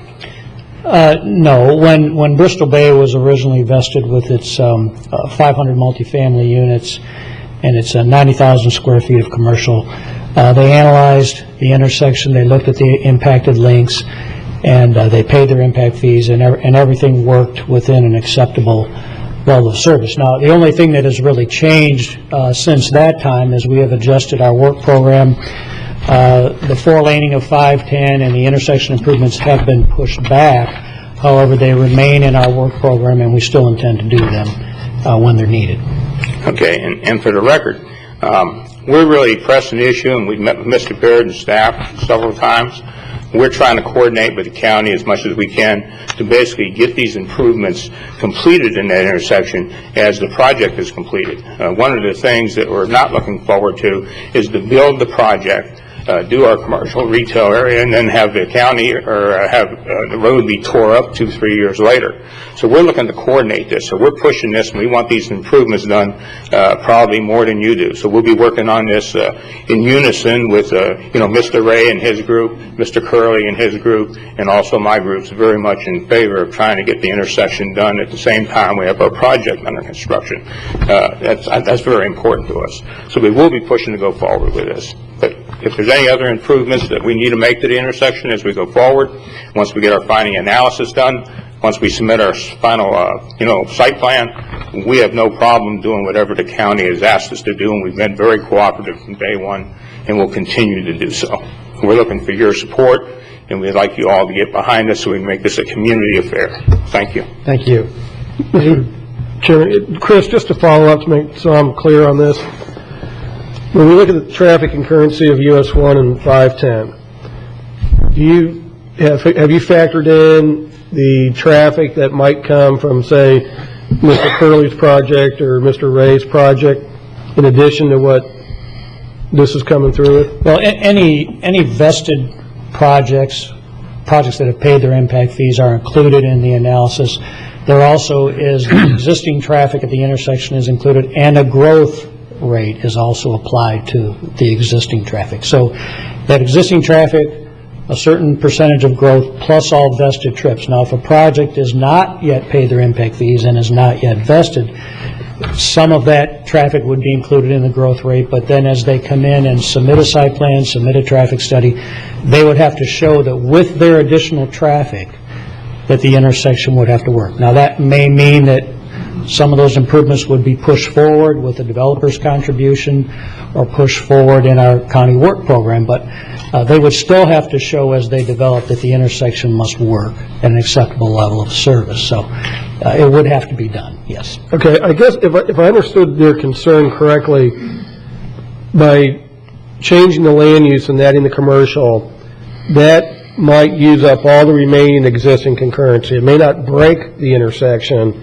but it'll bring it right to the full point. And then if they bring a project forward, they're going to have to face the broken concurrency. Is that, and I'm paraphrasing, but that's kind of how I understood their concerns was, this may not break it, but by the time I come forward, it's going to be broken.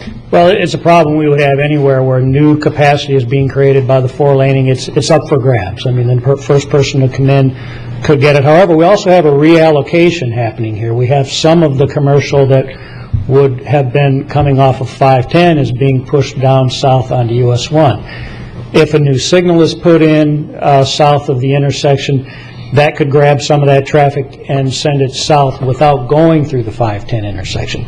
So you have a lot of things happening. Now, when they come in and do a traffic study, that study would reflect that change, and maybe some capacity would be freed up at the 510 intersection.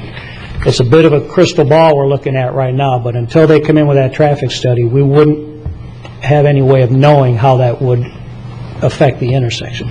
We think it will work. We think with the intersection widening and with the four-laning on 510 that it will work for the foreseeable future. But we have to look at the numbers when they come in. Mr. Chairman. Okay. Commissioner Davis. No, Commissioner O'Brien, I think you nailed it exactly. The conversations that I have and the way I understand it, it is whoever is there first has a tendency to be able to utilize the capacity, and in the event somebody doesn't, or comes in after that, then they are responsible for the improvements, similar to what Senate Bill 360 did, was the pay-as-you-go. But in that instance, my question to you, Mr. Moore, is even though Graves Brothers right now may have the packing houses sitting idle, are they going to be, or in the traffic studies, are those packing houses on both sides of the road going to allocate trips as if they were in existence today?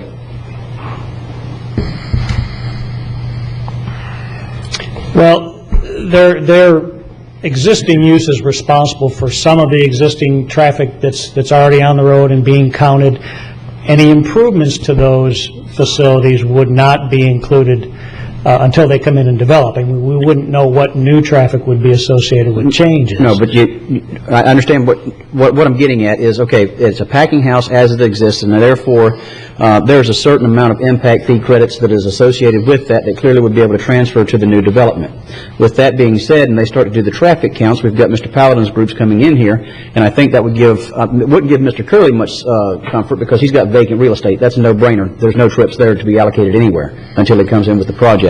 But Mr. Ray's concern is whenever they do the traffic counts, study, not the counts.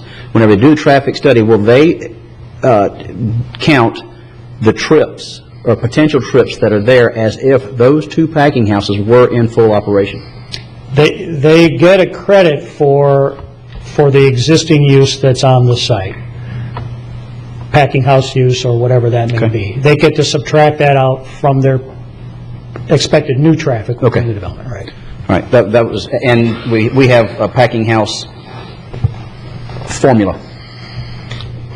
Those trips. Yeah. Okay. Yeah. Thank you. I think that somebody else wanted to speak. Concurrency or something else. I'd like to have my traffic engineer address some of those questions. Please, name and address for the record, please. Brian Good, Kimley Horn & Associates, 445 24th Street. Commissioner O'Brien, to answer your question, we analyzed the intersection of County Road 510 and US 1 approximately about a year and a half ago with the full build-out associated with this project and submitted to the county. It did go through review. The traffic study was able to show that there was adequate capacity within the intersection itself based upon the county's planned improvements for that particular intersection. The biggest improvement related to traffic that the project now is integrating is the traffic signal that we've been talking about south approximately 2,000 feet onto US 1 at 83rd Street.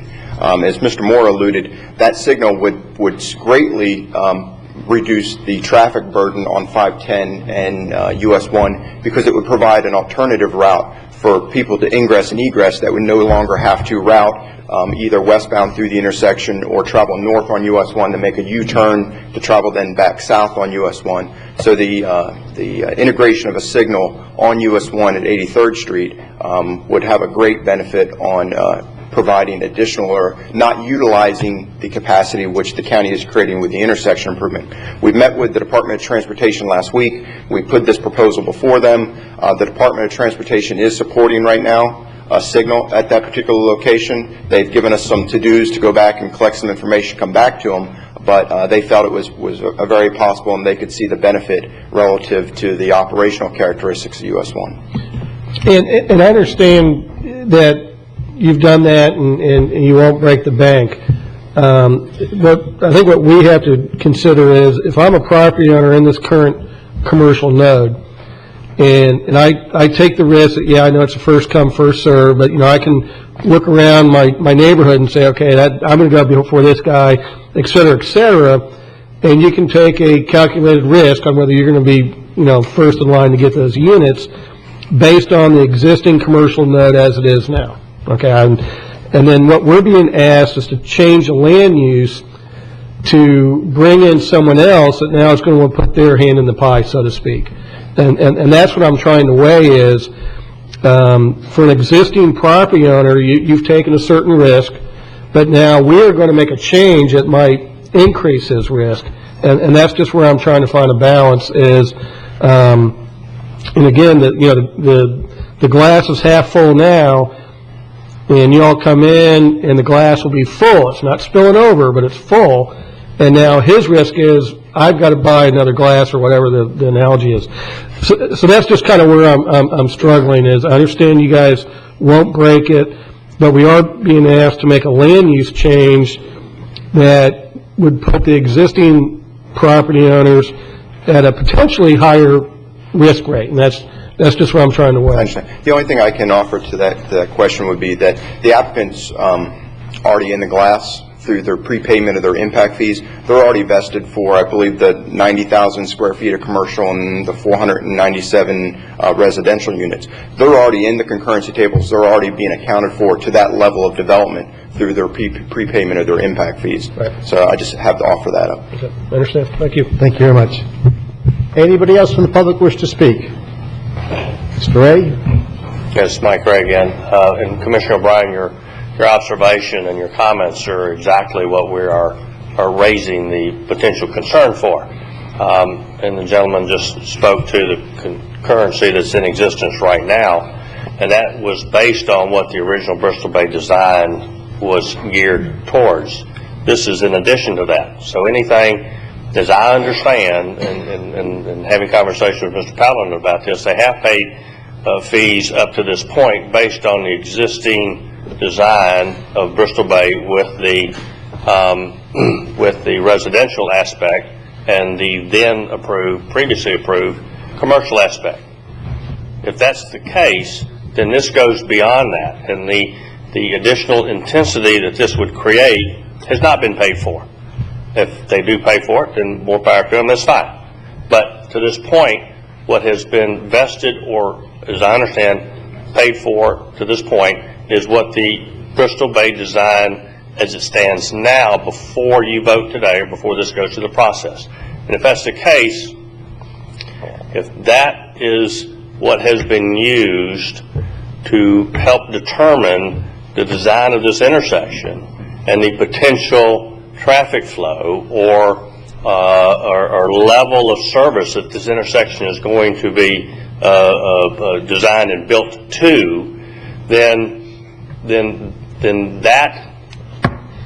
that analysis to this point has not included this additional 20 acres. Our concern is exactly your point. We understand first in wins, don't agree with it necessarily, but first in wins, and if that, going back to my example, if Chris has worked with the FDOT and they have designed this intersection with the existing land uses that are in place to this point prior to approving this, for sake of illustration, if that intersection is designed to accommodate 100,000 trips a day, and this makes it increase to say 130,000 trips a day, then there's two things. I don't want to have to go to the pool that's been reduced by those 30, and now there's only 70 available. Nor should anybody else in that area who has owned property and weathered the storm also, it's the economic storm, have a loss in availability for what the county originally designed this area to accommodate. Anything beyond that should be the intersection should be designed to accommodate, if there is an excess over that 100,000 baseline, to make sure that this intersection and the level of service at the intersection is not adversely impacted. If there is a report that staff has used, working in conjunction with Florida Department of Transportation, to design this intersection right now, and that has a base analysis in it, we'd like to see that and see how that works so we understand it. If our assumptions are incorrect, then certainly I stand corrected and I will back off. But to this point, we've not seen that, and the gentleman from Kimley who just described this kind of describes it to our fears that it is a first-in wins, and even though the analysis shows that the intersection will hold this project, it does not necessarily mean that future projects then wouldn't force this intersection to a breaking point. That's what we have a problem with. And if that doesn't exist, if the analysis shows other than that, then we don't have any issue. Thank you. Thank you. Mr. Johnson. Bob Johnson, Corwin Subdivision. We have set good standards for Indian River County to date. We don't find ourselves building a nice residential house next to a, say, a filling station and so forth, where we run into the problems of everybody wants to come to Indian River County because we are a beautiful county. And I think that's the point that we want to continue to make sure that we don't relax through the fact that the county now has control over approval and disapproval on a lot of areas that people don't know about. We'd like to have our high standards that we had set in the past continue. Thank you. Thank you. Briefly, Mr. Chairman, basically the concurrency that we're speaking of is concurrency that was created through the impact fees and the intersection improvement payment that we made to the tune of $1.5 million plus $6+ million. And if any other improvements are required for additional trips that we create, we're certainly going to be made responsible and to pay for that by the county as we go forward. And we have no trouble contributing to other improvements that we may be responsible for. We're not looking for a free ride. We've paid our way and we want to continue to pay our own way. But think about what we're talking about. The concurrency in question is concurrency that we've created. And if we need more concurrency, if we need more trips, we're also going to be responsible for whatever improvements the county's asked us to make. And over several meetings, the county can't say that we've been negative to one single improvement that they've asked for. And first in is vested, sure. But also the first in is the guy that pays. You know, the guy that's first in pays the money. He's just not getting a free ride. He also pays the money. We're looking to make this intersection right. We're looking to make this project as good as we possibly can. This is one of the most important intersections in Indian River County, and we know that. We only have one shot to do it right, and we're going to do it right. We honestly, that's our intention, that's my dedication, and that's my word to you.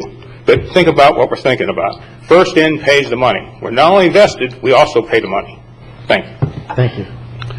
Anyone else from the public wish to speak on this issue? Mr. Chairman, I'd like a follow-up question to Mr. Good, please.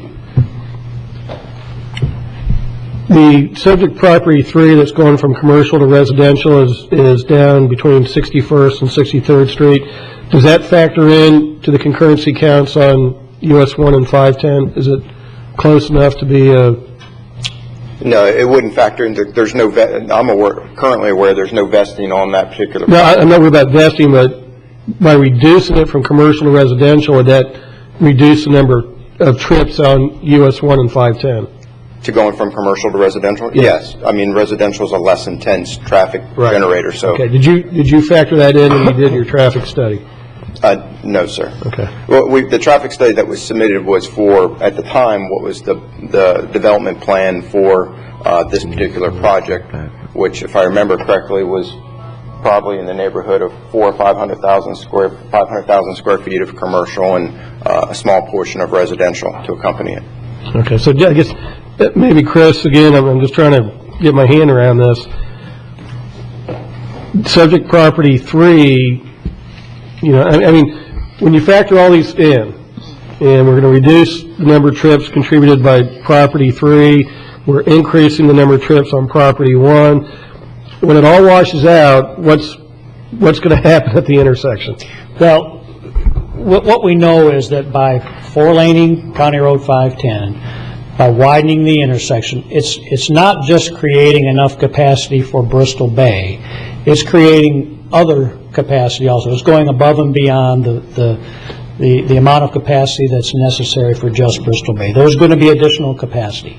Now, once all these land use changes wash out, and we'll see what kind of traffic we have at the intersection, some changing from commercial to residential probably will reduce traffic at the intersection. How much, we don't know yet. We have somewhat of an idea, but we don't know exactly. But we think that once those improvements are made, there's going to be excess capacity at the intersection. It's just that we don't know until they come in with their traffic study.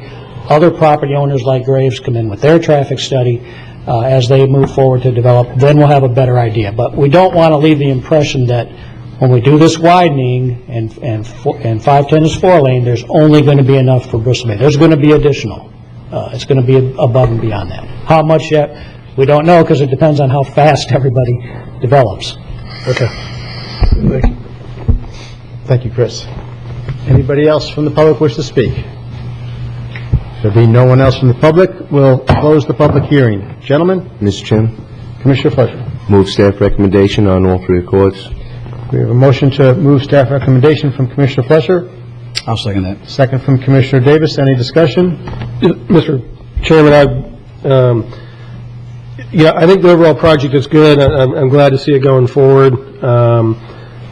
And I hope that with what Chris said, that there'll be additional capacity, that Mr. Ray's concerns can be addressed, that it's not putting them at greater risk. And maybe, Chris, if we can, before this comes back for the final vote, I'd like to see, some of the numbers just based on the current land use and, plugging in the number of trips that we attribute it to each land use, just so and with the improvements, whatever the final numbers will shake out. I'd just like to see that, before we have the final. We can do that. I mean, it may be a broad estimate. We know that when you go from a 2-lane road at 20,000 cars a day and you go to a 4-lane, you get 40,000 cars a day. But we can work some broad estimates into that. I'd feel better taking a look at that, so if you could do that, please. All right, thank you, Mr. Chairman. Any other questions or comments? The motion is for staff recommendation. All in favor? Aye. Any opposed? Motion passes 4-0, Solari abstaining. At this time, I'll take a vote until 11:15. Thank you.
Thank you.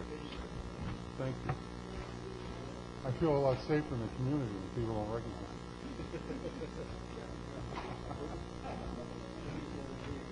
No, that's it. All right. You did that once for me when I saw this late.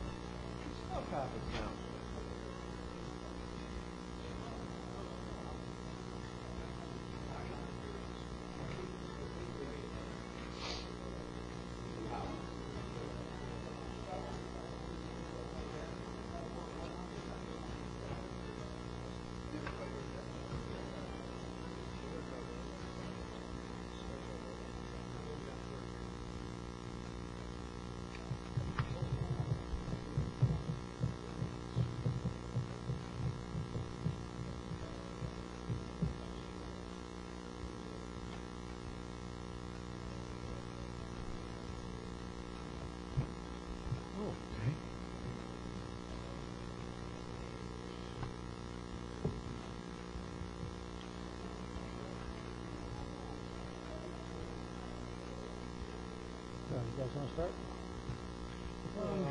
No, I'll take the other thing. Okay.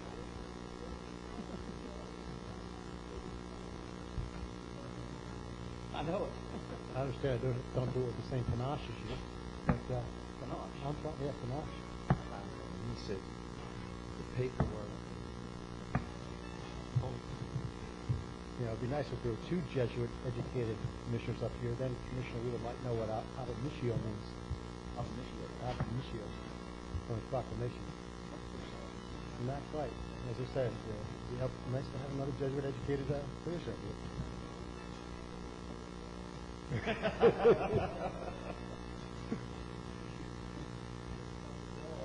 Okay. Well, gentlemen, we're all here, so we'll reconvene the Board of County Commissioners meeting of October 18th. Next up is a county-initiated request to amend the text of several elements and sub-elements of the county's comprehensive plan. Mr. Keating. Thank you, Mr. Chairman. This is the second of two comprehensive plan amendments that were submitted in the July window. This is much simpler than the last one we talked about. The last one was an applicant-submitted land use plan amendment. This is a county-initiated text amendment to the comp plan. This does, however, follow the same procedure that I talked about with respect to the land use amendment in terms of the overall state and regional agency review. The purpose of this text amendment is really threefold. First of all, it's important in our comp plan to delete the references of the committees that the county eliminated a number of months ago. We have reference to several of those committees in some elements of the comprehensive plan. We also need to delete references to eliminated state regulations.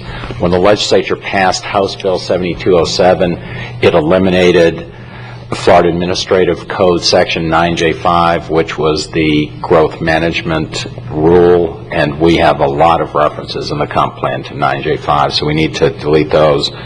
And there's a need to just correct some information that's incorrect in the comp plan now. Planning and Zoning Commission voted unanimously at its meeting of September 27th to recommend that you approve this amendment. And I want to briefly go over what the amendment is. And on page 144 in your backup is a summary of all the proposed changes that were that this amendment entails. First of all, as I said, the county eliminated a number of committees recently, and those include the Historic Resources Advisory Committee, Professional Services Advisory Committee, and the Conservation Land Advisory Committee. Those three committees are referenced in 4 comp plan elements, and we need to modify the policies that reference those committees, and this amendment will do that. As I said, the state eliminated Rule 9J5 with Senate House Bill 7207, and there are a number of references to that rule in the comp plan. We need to eliminate those. There are a few other changes that staff proposes.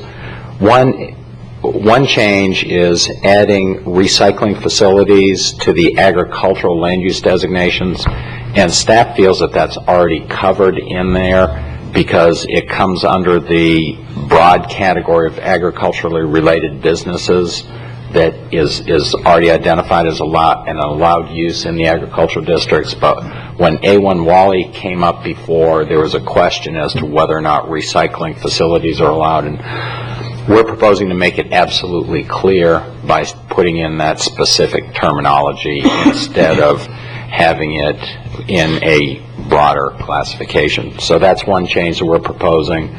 Another change is modifying Table 2.14 of the future land use element. That indicates that PD zoning district is allowed in the mobile home district, and the LDRs indicate it's not, and that wasn't the intent, so this would correct that. And then there are just a couple of typos in the housing element, and this proposed amendment will take care of that. Even though these are real minor changes, they affect 11 elements and sub-elements of the comp plan. All of the specific changes are in your backup, starting on page 149 and ending on page 175. And if you look at them, you can see they're all really minor changes. When we're making a land use map change, or if we're making a text change, we need to make sure that the changes will be internally consistent with the comp plan. So we looked at all the policies we have in the comp plan, and these proposed changes will be consistent with the comp plan as it stands right now. And particularly policy 14.3 requires that one of 4 criteria be met in order to change the comp plan. In this case, the different changes that we're making fall in 2 different categories. Some fall in the oversight category, and other in a substantial change in circumstances. But overall, all of the proposed changes are consistent with policy 14.3. So staff recommends that the board adopt the resolution that's in your backup, which indicates that you're transmitting this amendment to state and regional agencies for their review, and also announce your intention to hold and advertise a final public hearing for adoption. Thank you, Bob. Any questions of staff? Yes. Commissioner O'Brien? Bob, the only concern I have is on the recycling facilities addition. Currently, that's an administrative approval, is that correct? In our land development regulations, yes. Okay. So this won't change that at all. The LDRs are separate. This is just going to clarify that recycling is a use that's allowed in the agricultural districts. And I think with all the controversy, that's the best place you want them. That's where we can get them as far away from people. Okay. I know we had one thing come in that was kind of more of a organic recycling. They wanted to take waste grease from restaurants and convert it to a biofuel or something, or composting. But this recycling, does that define that includes any type of recycling? So it could be plastic or metals and things like that? And this is a broad category that would do that. We further refine it through the land development regulations. Okay. Yes. I guess, thinking of all the South County residents that were upset about A1 Wally, this doesn't diminish their rights to still come to a public hearing or anything like that? That's correct. It would still, with this category of recycling, we would put the two major categories we have in our LDRs, which are recycling facilities and demolition debris. They would both fall under this broad recycling category. And demolition debris is still a special exception use. And I think that's the use that has the potential adverse impacts that they're most concerned about. Okay, thank you. Commissioner Davis? Yeah, no, Bob, specifically on the land swap changes, how, if at all, is that going to affect something like we did or may do here with what was before us today? What are the subtle changes in that? That wasn't quite clear to me. I'm not sure the question. Well, go back up to your slide back.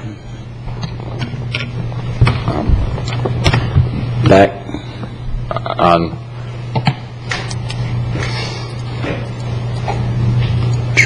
the land use swaps. Oh. Changing, we're just saying it's consistent with the comp. Oh, okay. The yeah.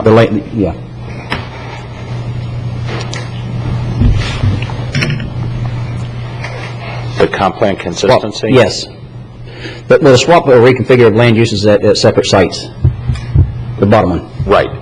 Those are 4 criteria that we look at. Any comp plan amendment has to meet at least one of those.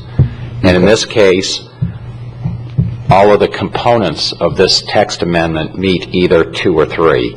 They're either an oversight, like having planned developments allowed in the mobile home districts, or a change in circumstances like the committees being eliminated or the state administrative rule being eliminated. Okay. All right. I see what you're saying. Any other questions of staff? This is a public hearing, so we will now open the public hearing. Anybody from the public wish to speak on this item?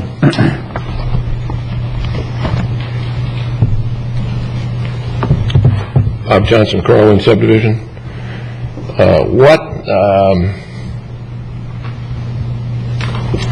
What state regulations did you delete, and which ones did you keep that relate to? Actually, the legislature in its last session, as part of House Bill 7207, eliminated an entire rule, and that's Rule 9J5. And we referenced that a number of times in the comprehensive plan. So what we did was we deleted all references to Rule 9J5. And this is a rule that was eliminated at the state level already.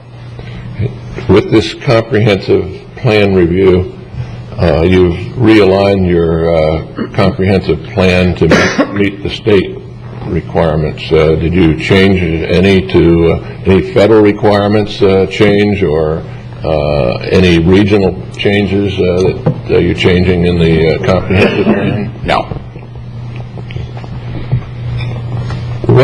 Since you made changes to all of these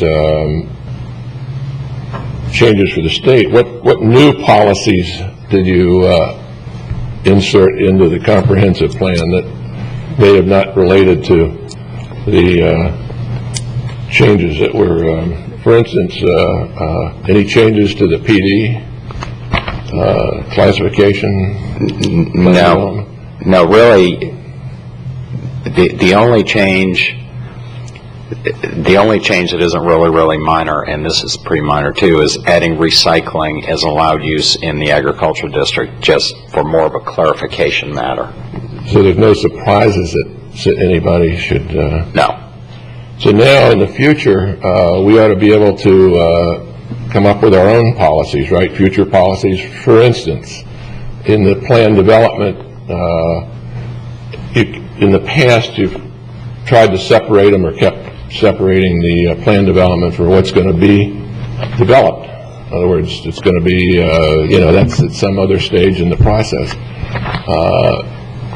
Possibly at some future time, could we make a recommendation to have the developer, when he's coming in for a land use change under, say, a PD or something like that, tell us what he plans to do with that piece of property which he's changing? In the past, we've not been able to do that. You're correct. When there's an amendment to the comprehensive plan, that amendment is general, and if a developer is proposing a specific development project and shows you that development project, he can't be held to it if there is a change to the comp plan.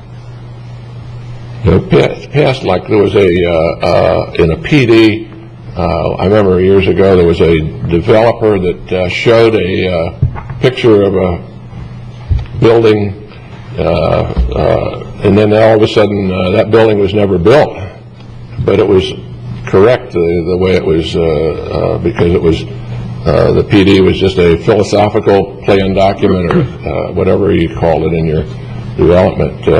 So we could make changes to those kind of situations, tighten it up a little bit in those. Am I making myself clear enough? I think through the plan development project you can do that, yeah. You can require specific architectural controls through a plan development project, yes. All right, thank you. Anybody else from the public wish to speak on this issue?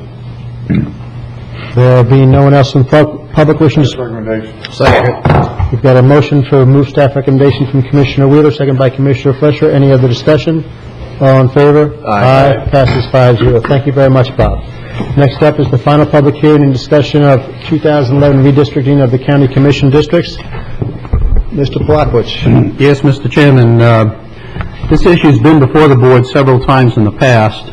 Today is the day that we're bringing forward a final proposed commissioner district map and legal descriptions for adoption. Prior to now, I think the board has gone above and beyond the call of duty in making sure that this process has been open to the public. It's been clear that the public has had every opportunity to comment on the process. Previously, this board adopted a redistricting plan back on July 12, which set forth the criteria by which staff would try to redesign the commissioner districts. The board has held public hearings, this being the fourth, but held public hearings on July 12, September 13, September 20th, and today. We've had workshops with the school board, a workshop at the city council chambers up in Sebastian. We've posted the proposed district maps on the website and pretty much in several locations around the county. So I think this board has really, as I say, gone beyond the call of duty to make this an open process. So today it is before the board for a final adoption. We do have to, by the Florida Constitution, complete our redistricting process before the end of this year. So at this point, I'll turn it over to County GIS Manager Will Rice and Dory Roy to briefly describe the proposed commissioner districts that you tentatively approved back on September 20th. Well, your mic's not on the button. Good morning, Commissioners. My name is Will Rice. I'm the GIS Manager of the County GIS Department. Just going to go over briefly some of the steps and procedures we followed in developing redistricting Proposal 1. In July of this year, the Board passed and adopted a number of redistricting guidelines for developing the districts. These guidelines included equal population, where each of the new districts would be plus or minus within 3% of the average. The districts should be compact. They should be contiguous. Respect for existing districts, meaning that existing county commissioners and school board commissioners could not be withdrawn out of their existing district. Communities of interest should not be split. Major natural man-made boundaries should be followed. Census blocks should not be split, and fair and equal representation. The census, U.S. Census, released the population earlier this year. The total county population for 2010 came to be 138,000, with 5 commissioner districts. It came to be an average population per district for ideal of 27,606. Calculating or tabulating the population per district showed that there was the population varied greatly between the different districts, varying from a plus 16% in District 1 to minus 25% to District 5. The redistricting process was as follows. There are approximately 6,200 census tabulation blocks in Indian River County. Using redistricting GIS software, each census block was assigned to a district. The district population totals and percent differences from the average were instantly recalculated by the software, and the process was stopped when population differences were under 3%. The districts were then reviewed to confirm that the proposed boundaries met the redistricting criteria. This is an example of what some of the census tabulation blocks look like for a section of Sebastian. The numbers in brown are the population counts determined by the census for each of the blocks. This slide shows the redistricting boundaries developed for redistricting Proposal 1. This slide shows the existing districts where, for up in Sebastian, how the municipal boundary of Sebastian is currently split east to west. In redistricting Proposal 1, the boundary was moved to Sebastian Boulevard and Laconia Street. In the center part of the city, in Vero Beach, the current boundaries are shown here, where District 3 had a certain portion east of US 1, and District 5 included a portion west of US 1. In Proposal 1, the boundaries were moved to 66th Avenue, 41st Street, and the Florida East Coast Railroad. For South County, the current districts are shown in this slide. In redistricting Proposal 1, a 1 mile square area between 1st Street Southwest and 8th Street was transferred from District 4 to District 3. And then finally, this slide shows the the total population achieved with Proposal 1, and so each percentage difference is under the 3% population difference adopted by the board in July. Any questions for Will? There being no questions, I will open this up to the public. Anybody from the public wish to speak on the redistricting? Morning, name and address to the record, please. Good morning, Karen Disney, Brownback, Indian River County School Board. I wanted to come and formally let you know that we have prepared and agendaed the resolution from the school board. We will be addressing it October 25th. And I wanted to thank you, your staff, particularly Mr. Will Rice for his maps, and Mr. Polakowitz for guiding us through the process. We had an informative meeting, and because this is only done every 10 years, you don't end up with a lot of people who understand the process and have been through it before. So we appreciate the help from the county, and we look forward to going forward. Thank you for your kind words this morning. Anybody else from the public wish to speak? There will be no one else from the public wanting to speak on this issue. We close the public hearing. Gentlemen. Move staff recommendation. So we have a motion to approve from Commissioner O'Brien, seconded by Commissioner Wheeler. Any other discussion?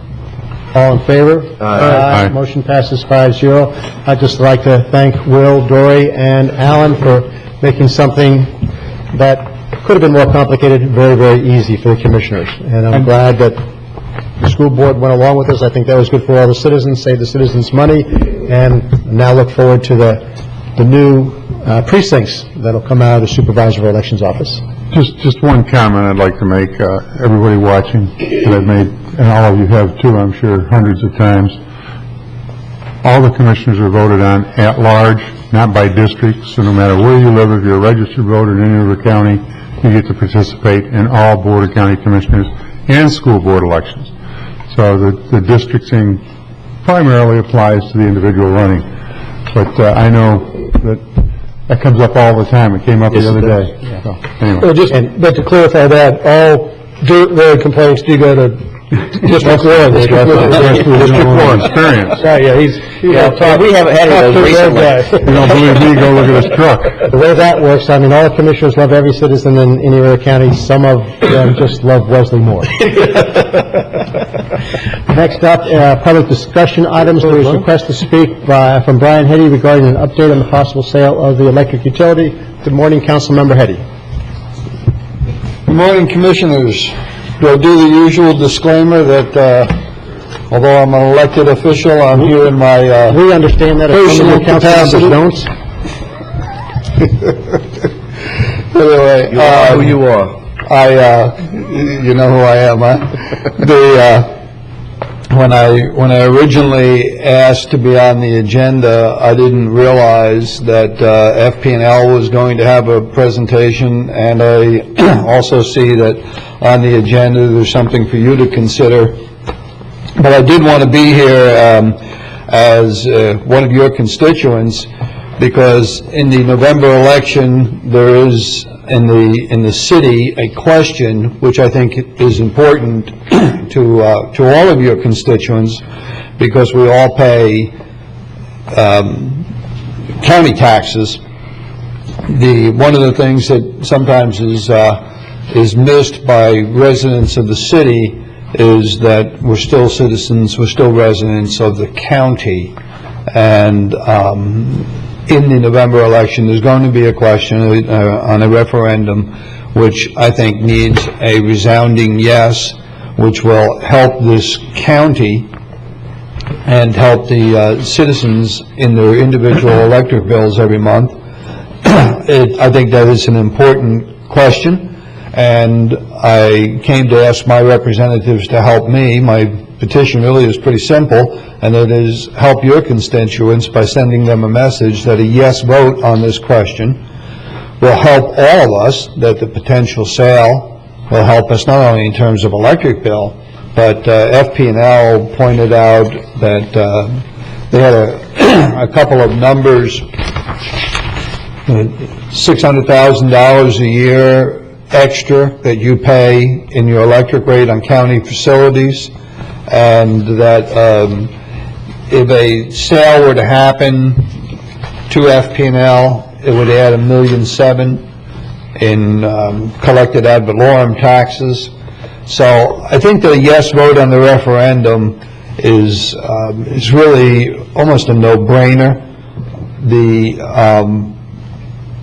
help that the county commission can give to us in this will help all of us in terms of our taxes.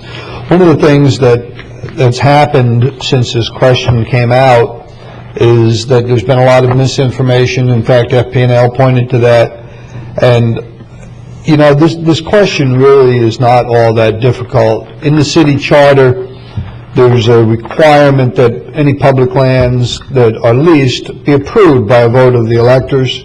And this question is simply, do you approve of the lease of the land with the city retaining ownership? The city is going to retain ownership when FP&L no longer needs that plant, and they aren't going to keep the plant for a long period of time. They need the plant until transmission lines, until infrastructure can be built in order to provide for all of the needs during all of the peak periods.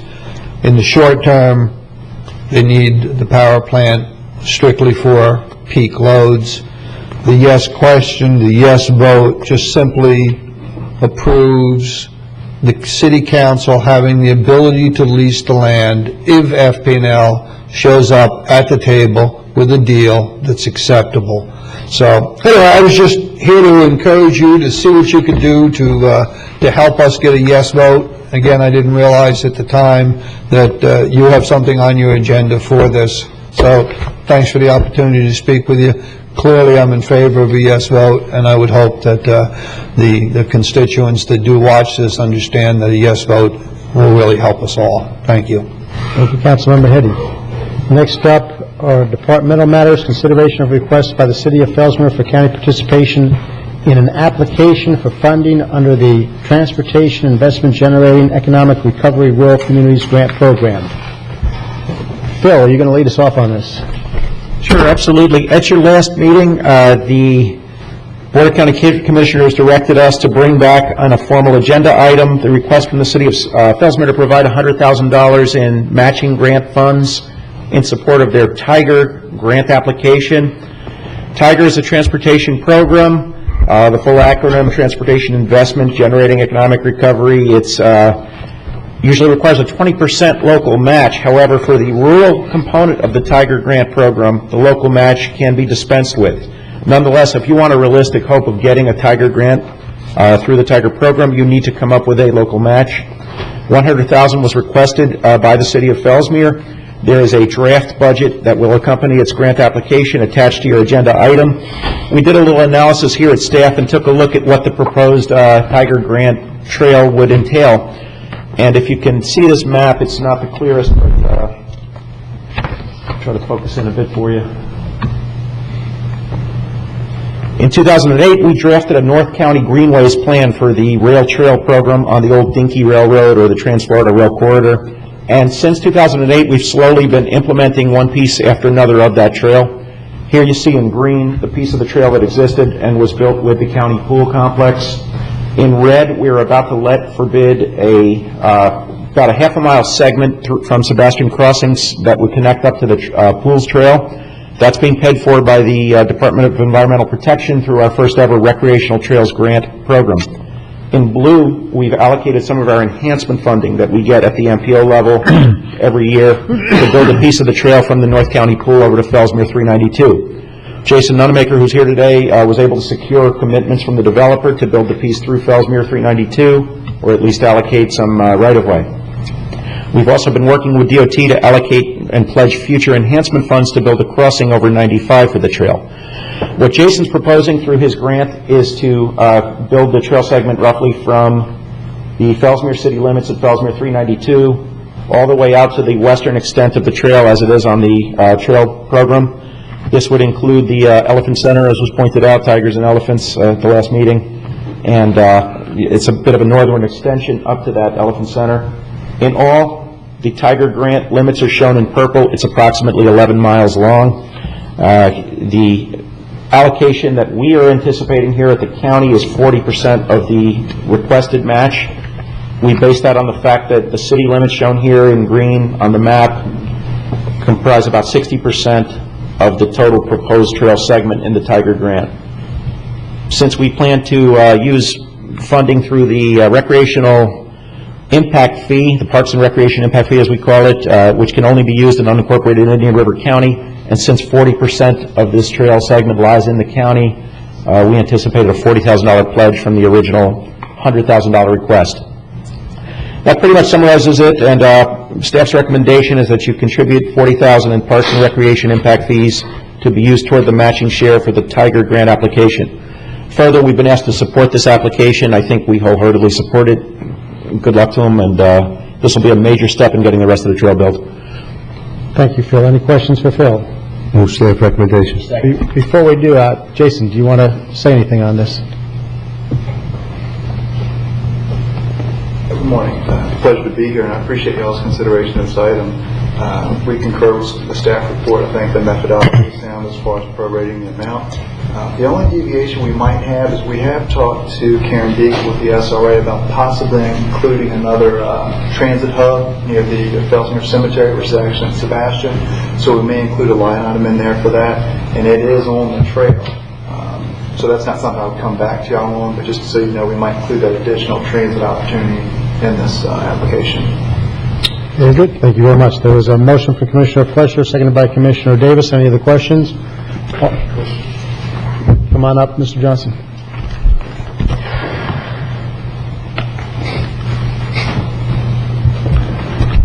Bob Johnson, Carlin Subdivision. Is it possible to continue to use the 20% match instead of the 40, and then possibly use the other 20% for the green trail to be considered by a consultant for South County too? Actually, I think there are two different numbers they're talking about. The 20% match, I think, is of the whole project. and the 40% is that portion of that 20% match. How much specifically are we allocating? In this case, it's $40,000 from the Indian River County. Okay, Felsmore originally asked us for $100,000, which would have been 100% of that 20%, and the staff recommendation is for 40% of that initial recommendation. So all I'm asking is for some of this allocation of money to be used for Greenway to complete the study for the county. Thank you. Anybody else want to comment on this? We've got the motion from Commissioner Fleischer, seconded by Commissioner Davis. Any other questions? All in favor? Aye. Passes 5-0. Thank you very much, Phil and Bob. Thank you. We now have utility services, final payment and change order number 3 to IRC bid number 2010024 to Tim Rose Contracting for the reconciliation of pay items and North County RO raw water pump and piping projects. Approval. Motion from Commissioner Wheeler, second from Commissioner Davis. Any questions or comments? All in favor? Aye. Passes 5-0. Thank you, gentlemen. On to departmental matters. Change order number 1 to IRC bid number 2011022 to Tim Rose Contracting, Inc. for construction of Barrier Island Reclaimed Water System. Move staff recommendation. Motion for staff recommendation from Commissioner O'Brien, second by Commissioner Fleischer. Any comments or questions? All in favor? Aye. Motion passes 5-0. We will now move on to county attorney matters, election of chairman and vice chairman. Mr. Polakwich. I hesitated to see if anyone would move staff recommendation, but Move approval. Second. Motion from Commissioner Wheeler, seconded by Commissioner Davis. Any questions or comments? Maybe just for the public, we'll just say that this is more housekeeping item. We're not voting for a new chairman today. We will be at a meeting on November 15th, just the way the dates and everything occurred. There could have been some confusion. This eliminates the confusion. All in favor? Aye. Passes 5-0. It's been a long year. We know. Well, you'll miss me when I'm gone, Commissioner. Thank you for that. We now have a request for a private attorney-client meeting relating to the FVP Miami Lakes versus Indian River County. Mr. Polakwich. Yes, Mr. Chairman. As you know, your board is governed by the Sunshine Law, which requires that meetings be open. However, there is an exception under the Sunshine Law where the board can meet with the county attorney and the county administrator with respect to pending litigation. We do have some pending litigation, FVP Miami Lakes versus Indian River County. That case is working its way through the system. It's scheduled for summary judgment hearing in January, and it's tentatively on a docket for trial in March. I suspect that we're going to be called to a mediation either in December or early January, where I will go and represent the county in that mediation. However, for me to intelligently represent the county, I need to have an idea of what the sense of this board is with respect to negotiations or settlement strategy. And for us to hold that closed or shade meeting, it needs to start with me asking the board or advising the board at this public meeting that I do request advice concerning this case. So I'm officially doing that. And then next I would suggest that we go ahead and schedule a shade meeting for February 15. There's some notices we have to put out beforehand, so I think that'll give us enough time. So that's my request. For November 15th. Correct.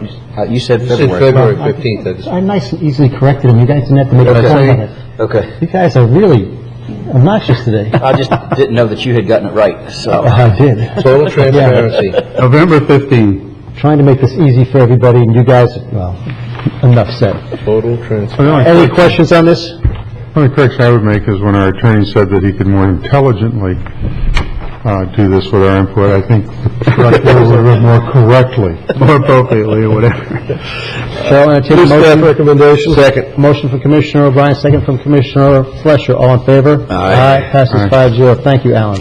We now have a proposed resolution setting forth the board's position on the referendum question relating to the leasing of the city's power plant site in connection with the possible sale of the city electric utility.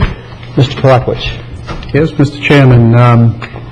As was mentioned earlier today, the city charter provides that before the city council can either sell or lease, there are actually 14 specifically identified properties, then the sale or lease of that property needs to be approved by the electors of the city.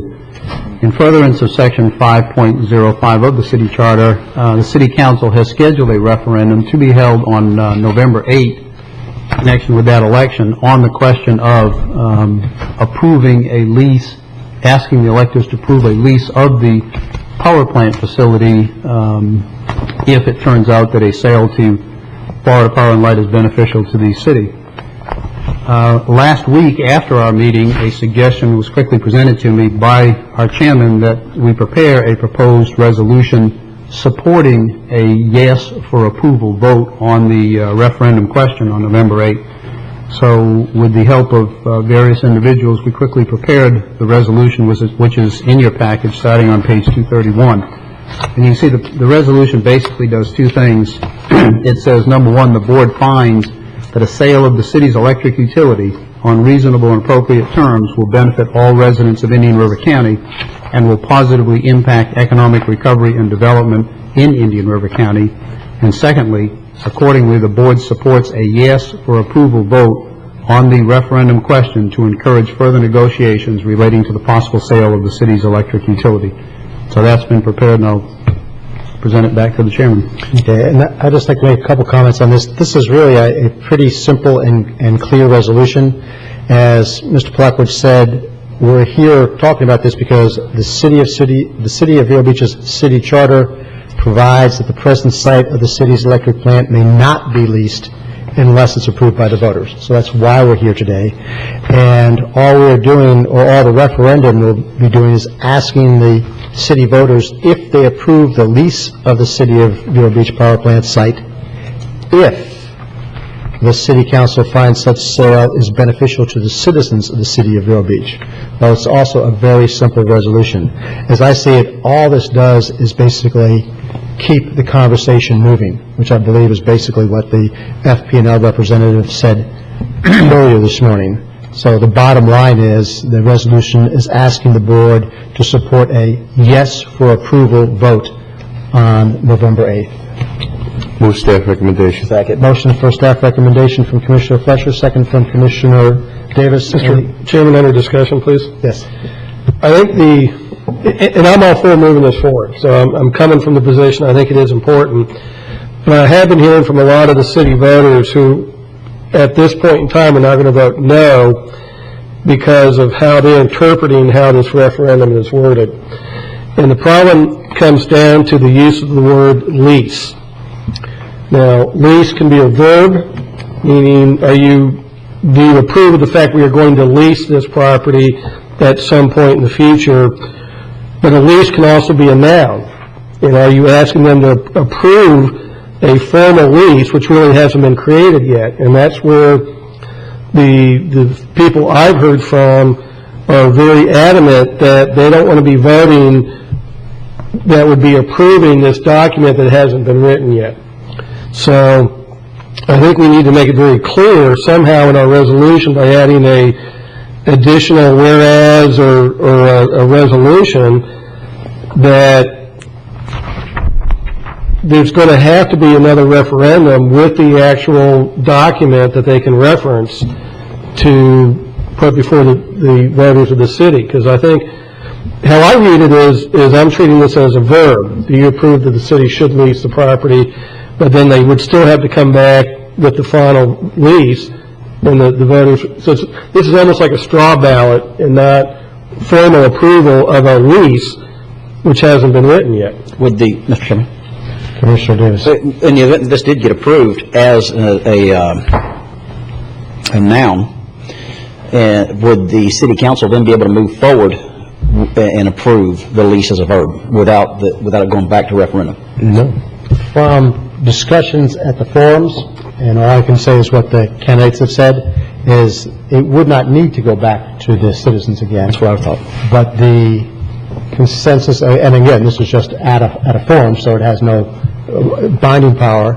The consensus of the candidates was if this referendum is sort of overwhelming, and if the purchase amount is clearly beneficial to the city, then there'd be no need for another referendum.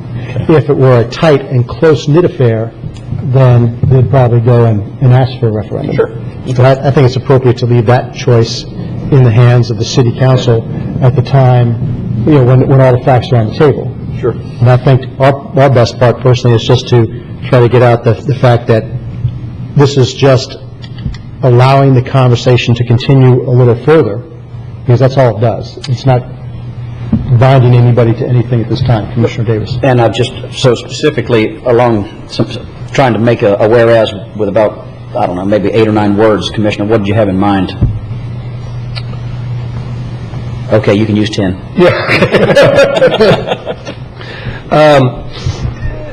I don't have the exact wording right now, but I think just something where the Board of County Commissioners recognizes that this referendum is not approving a specific document.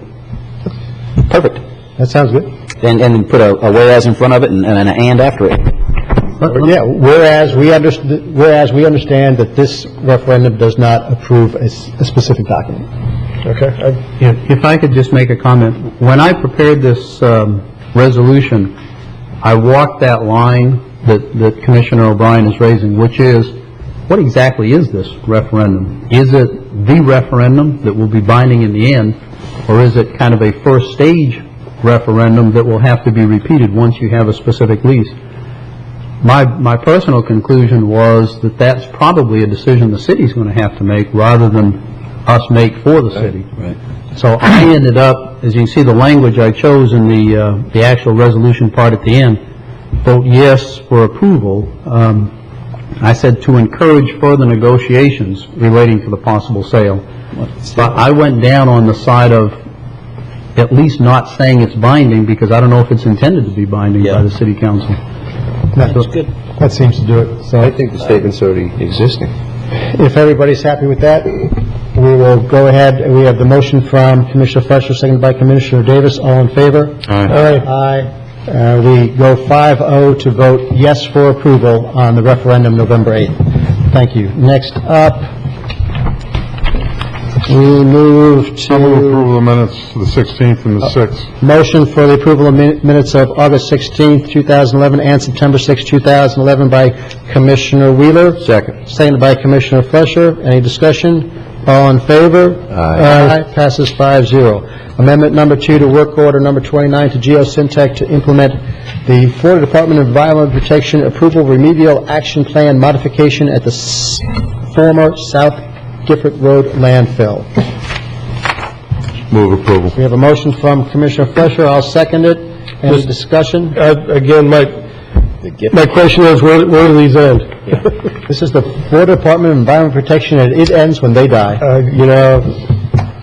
But I think it's a fair question to ask Himanshu if he has any Himanshu's idea. here. Good morning, Commissioners. Himanshu Mehta, Solid Waste Disposal District. I think 2 out of the 3 items I have to for you today involve DEP requirements and making us, follow some of their requirements or permitting requirements. Again, Gifford landfill, we've been working on the site for many years, continuing to monitor the site, make sure we're protecting the public and the environment. Back in May, the DEP asked us to prepare a remedial action plan to address a portion of the site, and we authorized Geosyntec to prepare that plan. That plan was submitted to DEP on July 7th. They approved the plan on September 20th, and they said, okay, go forth and implement the plan. So that's what this amendment is. I do have Jim Longenbach here with Geosyntec. He can give you, again, if you would like, again, a history on the site, what the current plan is. And as I've kind of indicated in the agenda item, compared to some aggressive remedial technologies that other sites are looking at or doing for cleanup, we're taking a proactive but a kind of a least costly approach for cleaning up the site. But a site of this magnitude is going to continue to require monitoring and continuous kind of redosing of these biobarrier walls. So if you have any technical questions, Jim is here, but we do recommend approval of this amendment. Okay. Well, you answered my question, really. So we have the motion from Commissioner Fletcher, which I seconded. If there are no other questions, all in favor? Aye. Passes 5-0. Next up, Solid Waste Disposal District, the final pay and release of retainage to Gutler Brothers LLC, bid number 2011027 for Indian River County Phase 1 site preparation for Cell 1 construction. Move staff recommendation. Second. Motion from Commissioner O'Brien, second from Commissioner Fletcher. Any questions? All in favor? Aye. Passes 5-0. Next item is construction and demolition debris recycling at Indian River County landfill. Mashu, I think we're going to want a little discussion for this one first. Okay.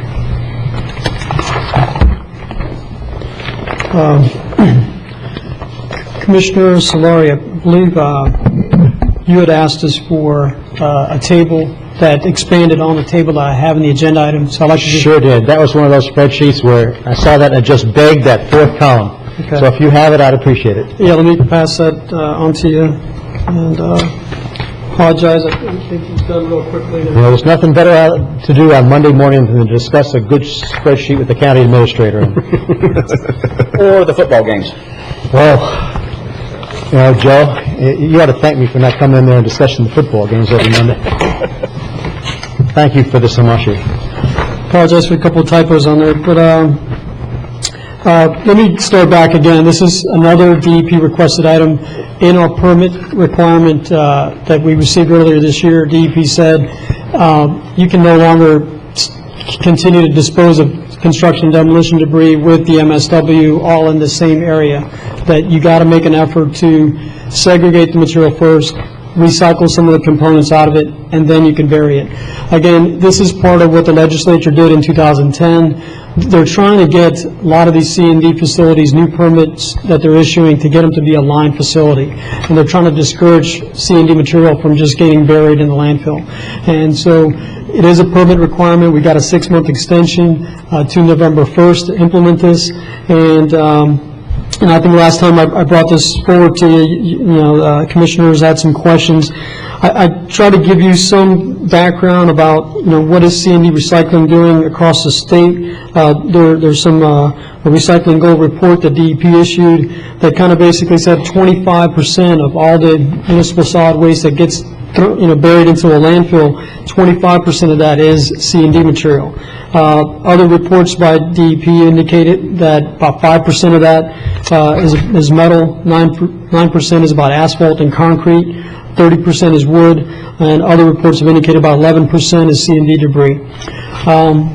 And then the chart that you have in front of you, I wanted to compare what are the surrounding counties doing.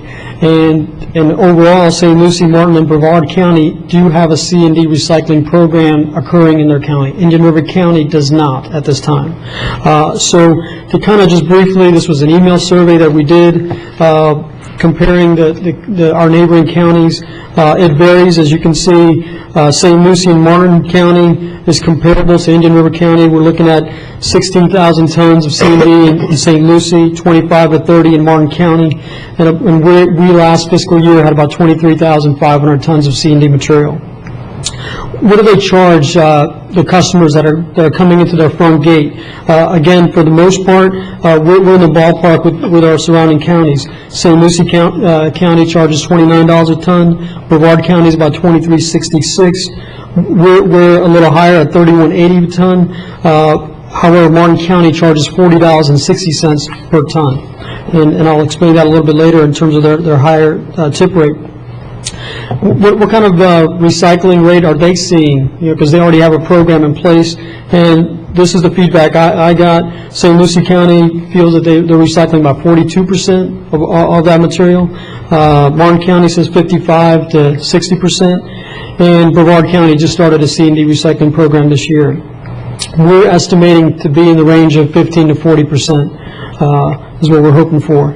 Again, a list of materials that each county recycles, but primarily you're looking at wood, metal, concrete. I know Martin County's talking about carpets there, but and cardboard is something else.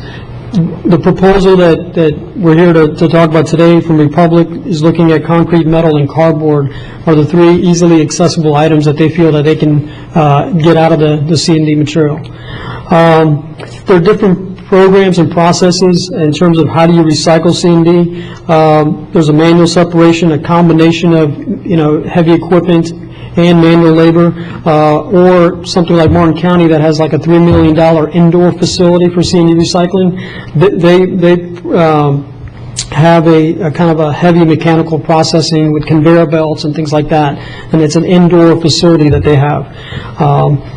We're proposing a combination. That the unique thing about what we're doing is the C&D recycling we're talking about is going to take place on top of the Class 1 landfill, is what we're looking at right now. It's not a separate area down below. It's going to occur right on the top of an active landfill facility, and that's what we're talking about. What is their processing cost? St. Lucie County is looking at about $7 a ton. Brevard County, they just started this, about $13.87 a ton. Our proposal from Republic is about $16.49 a ton.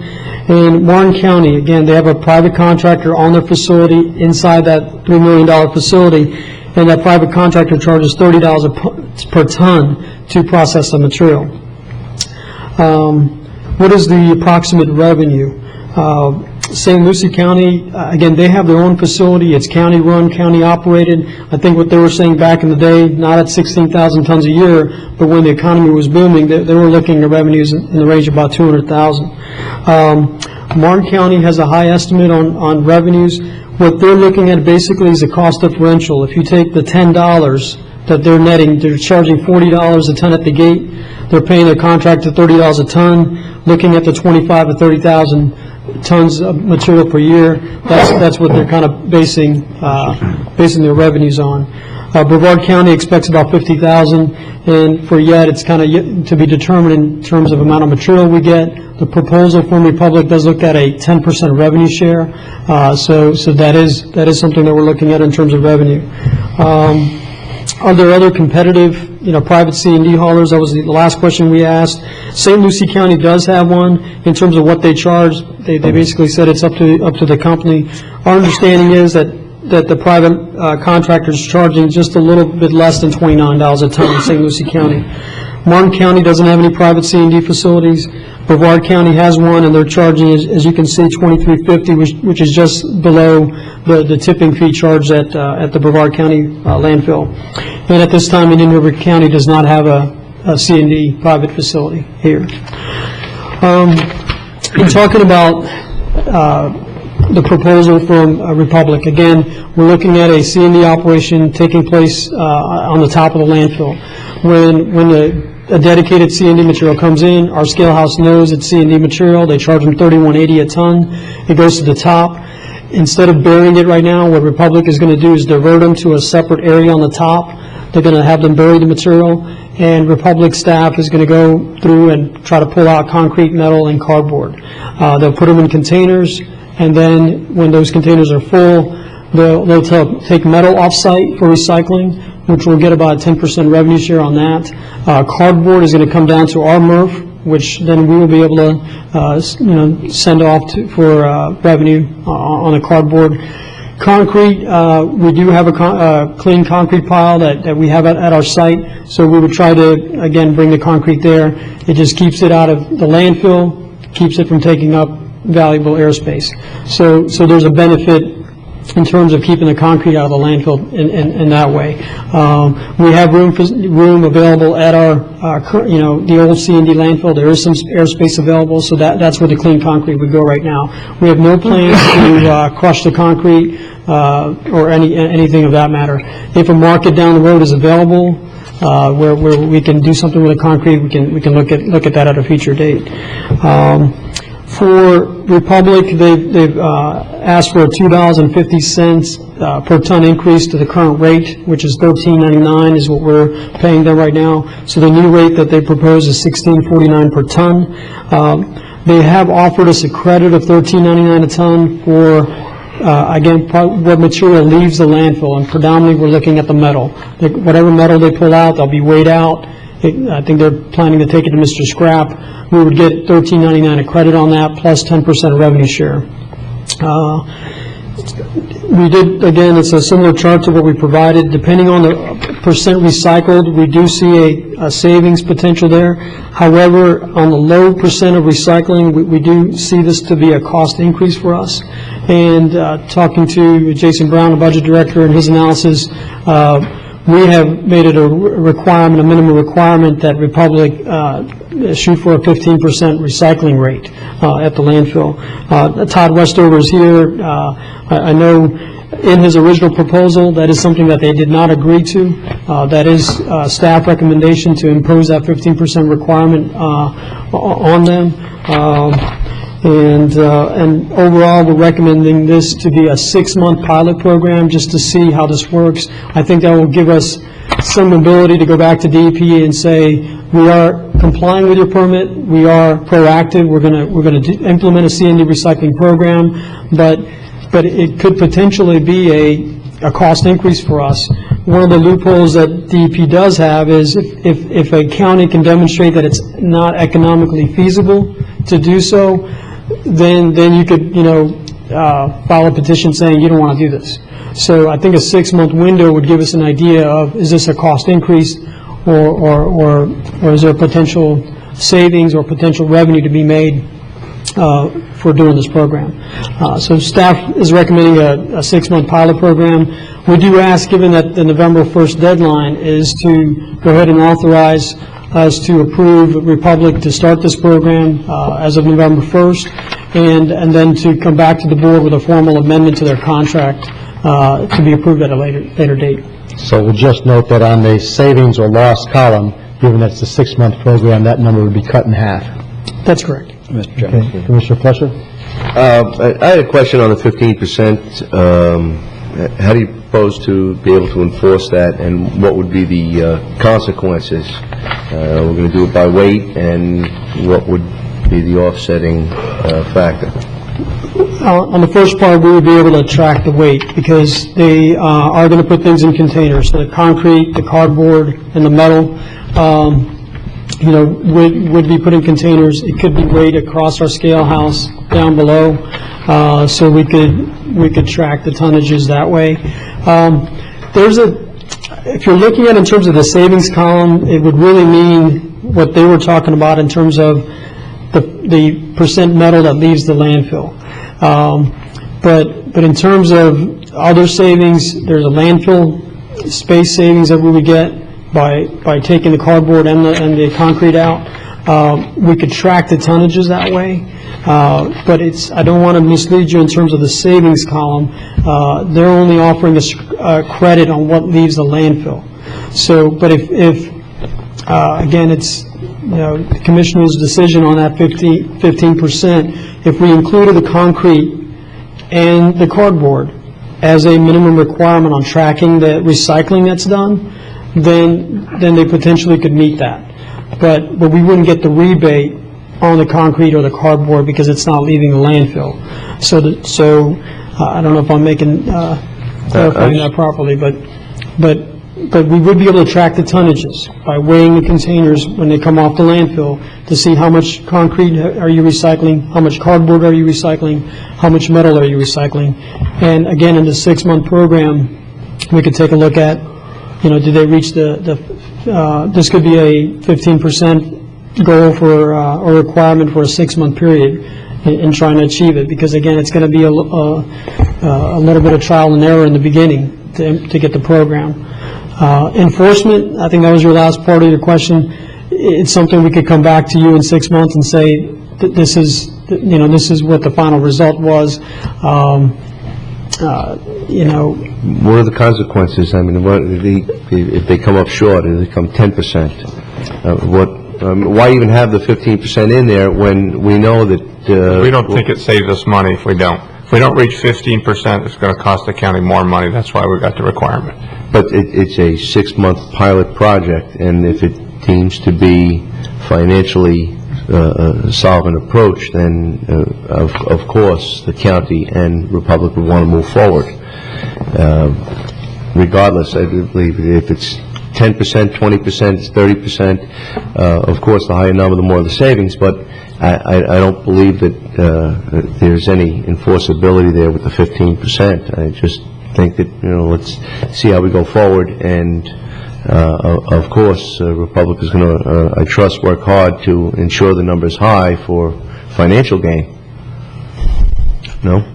I agree. I think we just want to incentivize them to do the best that they can to try to achieve a higher recycling rate. That's where we'll potentially see savings in here. We're not looking at this to be a cost increase for us. Again, we're trying to demonstrate to DEP that this is economically feasible for us to do so. By putting in a requirement on them, it's making them do the work to make sure that they're trying to get as much stuff out of there, which the relationship we have with Republic, certain that they're going to do that. But not putting any requirement on there is potentially going to increase the cost to our operations. And the only way to kind of get a win-win is if they're maximizing their efforts, we're trying to, recycle as much as possible. And again, in terms of a penalty, that is something that we could, again, the commission either can address it here, is not to pay the $2.50, get a rebate back, whatnot, after the 6-month program.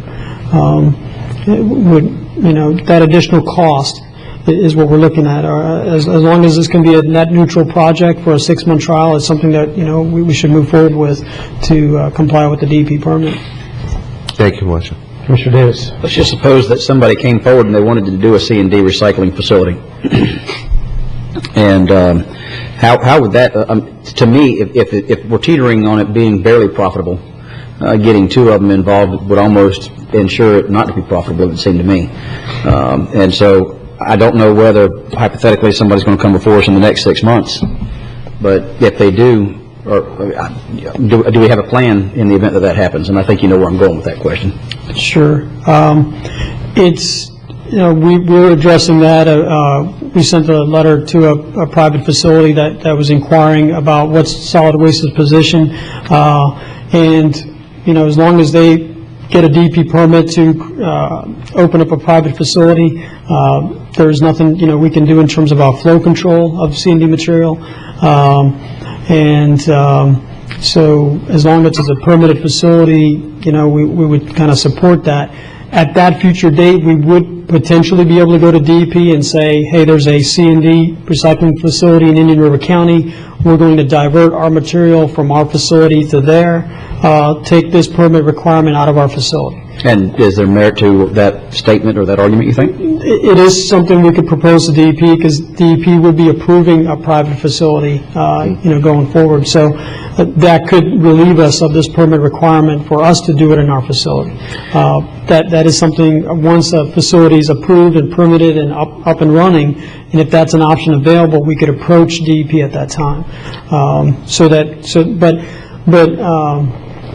One thing I will tell you is our revenue stream for C&D, the 3180 that we get right now, is a strong revenue source for solid waste. And so a private facility, as like I think Brevard County is seeing, somebody opens up, charges $1 or $2 less per ton, and creates a competition, system, which is fine, but it is going to hurt the revenue stream for solid waste. Well, and that's kind of my concern here. It is not that we're creating competition. I'm all in favor of that. And I guess, quite frankly, my concern is with us increasing it, I hope we don't see more C&D on the side of the road and back in bushes versus at our landfill or at a recycling facility. One of the things that I do want to then clarify with that comment is the $16.49 a ton that we're looking at to be charged by Republic, our gate rate is still going to remain at $31.80. So the customer coming in right now is not going to see a $2.50 increase, unless that is something the commissioners want to increase the gate rate to do away with the potential loss on this. That would have to be done as a separate matter through resolution to change our tipping fees. But that's not what staff is recommending at this time. So the customer would not see a change in the tipping rate. Okay. And whenever A1 Whaley came before us, we never got to the point or any discussion at all about what they would be taking C&D at as far as a price. Pricing, I have no idea. idea. I think so. Okay. Thanks. A few questions, Himanshu. One is, as we go through this for the next 6 months, if I understood you correctly, we'll be able to track separately the amount that goes into the main landfill, the amount of metal that leaves, and the amount of concrete and cardboard. Yes. So we'll be able to have those columns out, so we'll say that. One reason is for that, because 15%, if that's where the range we get, is maybe okay for the short term, but I don't think long term it's too good, and I'd like to get some idea of how much of that total in the long term we might be able to take out. And do you know, sometime in the future, I guess some of these guys actually recycle the concrete now, and in the long term it's probably something we're going to have to do. Do you know if we put the concrete separately into the existing C&D area now, if we'd be able to harvest it later? Yes. As the technology changes? Okay, I just want to be clear on that. And for Todd, who's in the audience, I mean, St. Lucie County is taking out over 42%. It just amazes me that Republic would possibly allow any organization in St. Lucie County to beat your performance. So I will be looking at that in the future, and since you're rising to the occasion, I'll certainly let you speak on this. Good afternoon, Mr. Chairman, Commissioners, Alan, Joe. I'm going to start with a passage from a book, 7 Habits of Highly Effective People, and it states, start with the end in mind. And so I'm going to do that real quickly, and I'll be out of here in 4 minutes, and you'll be done.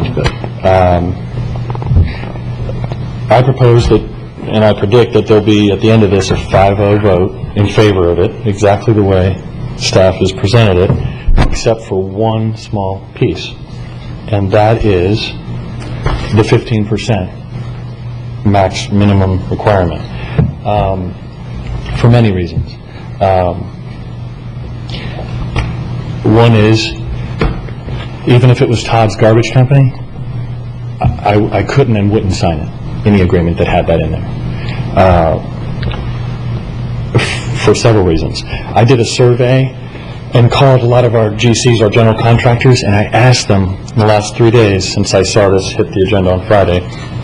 And by the way, Himanshu has been negotiating these numbers, the 250 down, the 10% up from 5. I mean, so this has not come to this point without long negotiations for months,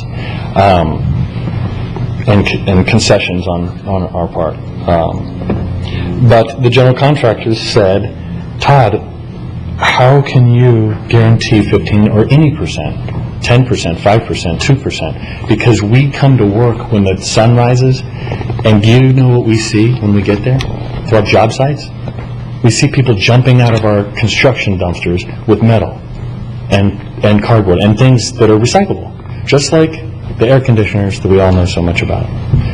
So I recommend that, this go forward. I was just at a roundtable discussion last week in Orlando with FDEP, and I brought my landfill manager, John Hardings, and we went up there with a group of people. And anyway, this is something, as you just heard, that the state wants. And you can see other people's percentages that they're saying. These may or may not be factual, but you can see that other counties are recycling much, much more. So you talk about 42%. Well, let's look at that on page 6 or 261. Wood, cardboard, dirt, concrete, rocks, ferrous metal, non-ferrous metals. So, I mean, what we were asked of by Indian River County was to just, can you give us something that will pass muster with the FDEP at a minimal, the lowest cost possible to the county? And that's what I presented. If you wanted to recycle dirt and wood, which cost, and want to build, like you said, millions of dollars of different facilities, then the price wouldn't be $2.50 a ton more on just C&D. It would be much, much more. So I'll close with this. I'll tell you right now, I disagree with Let's it. finish, Joe, and then you can speak. Just last sentence.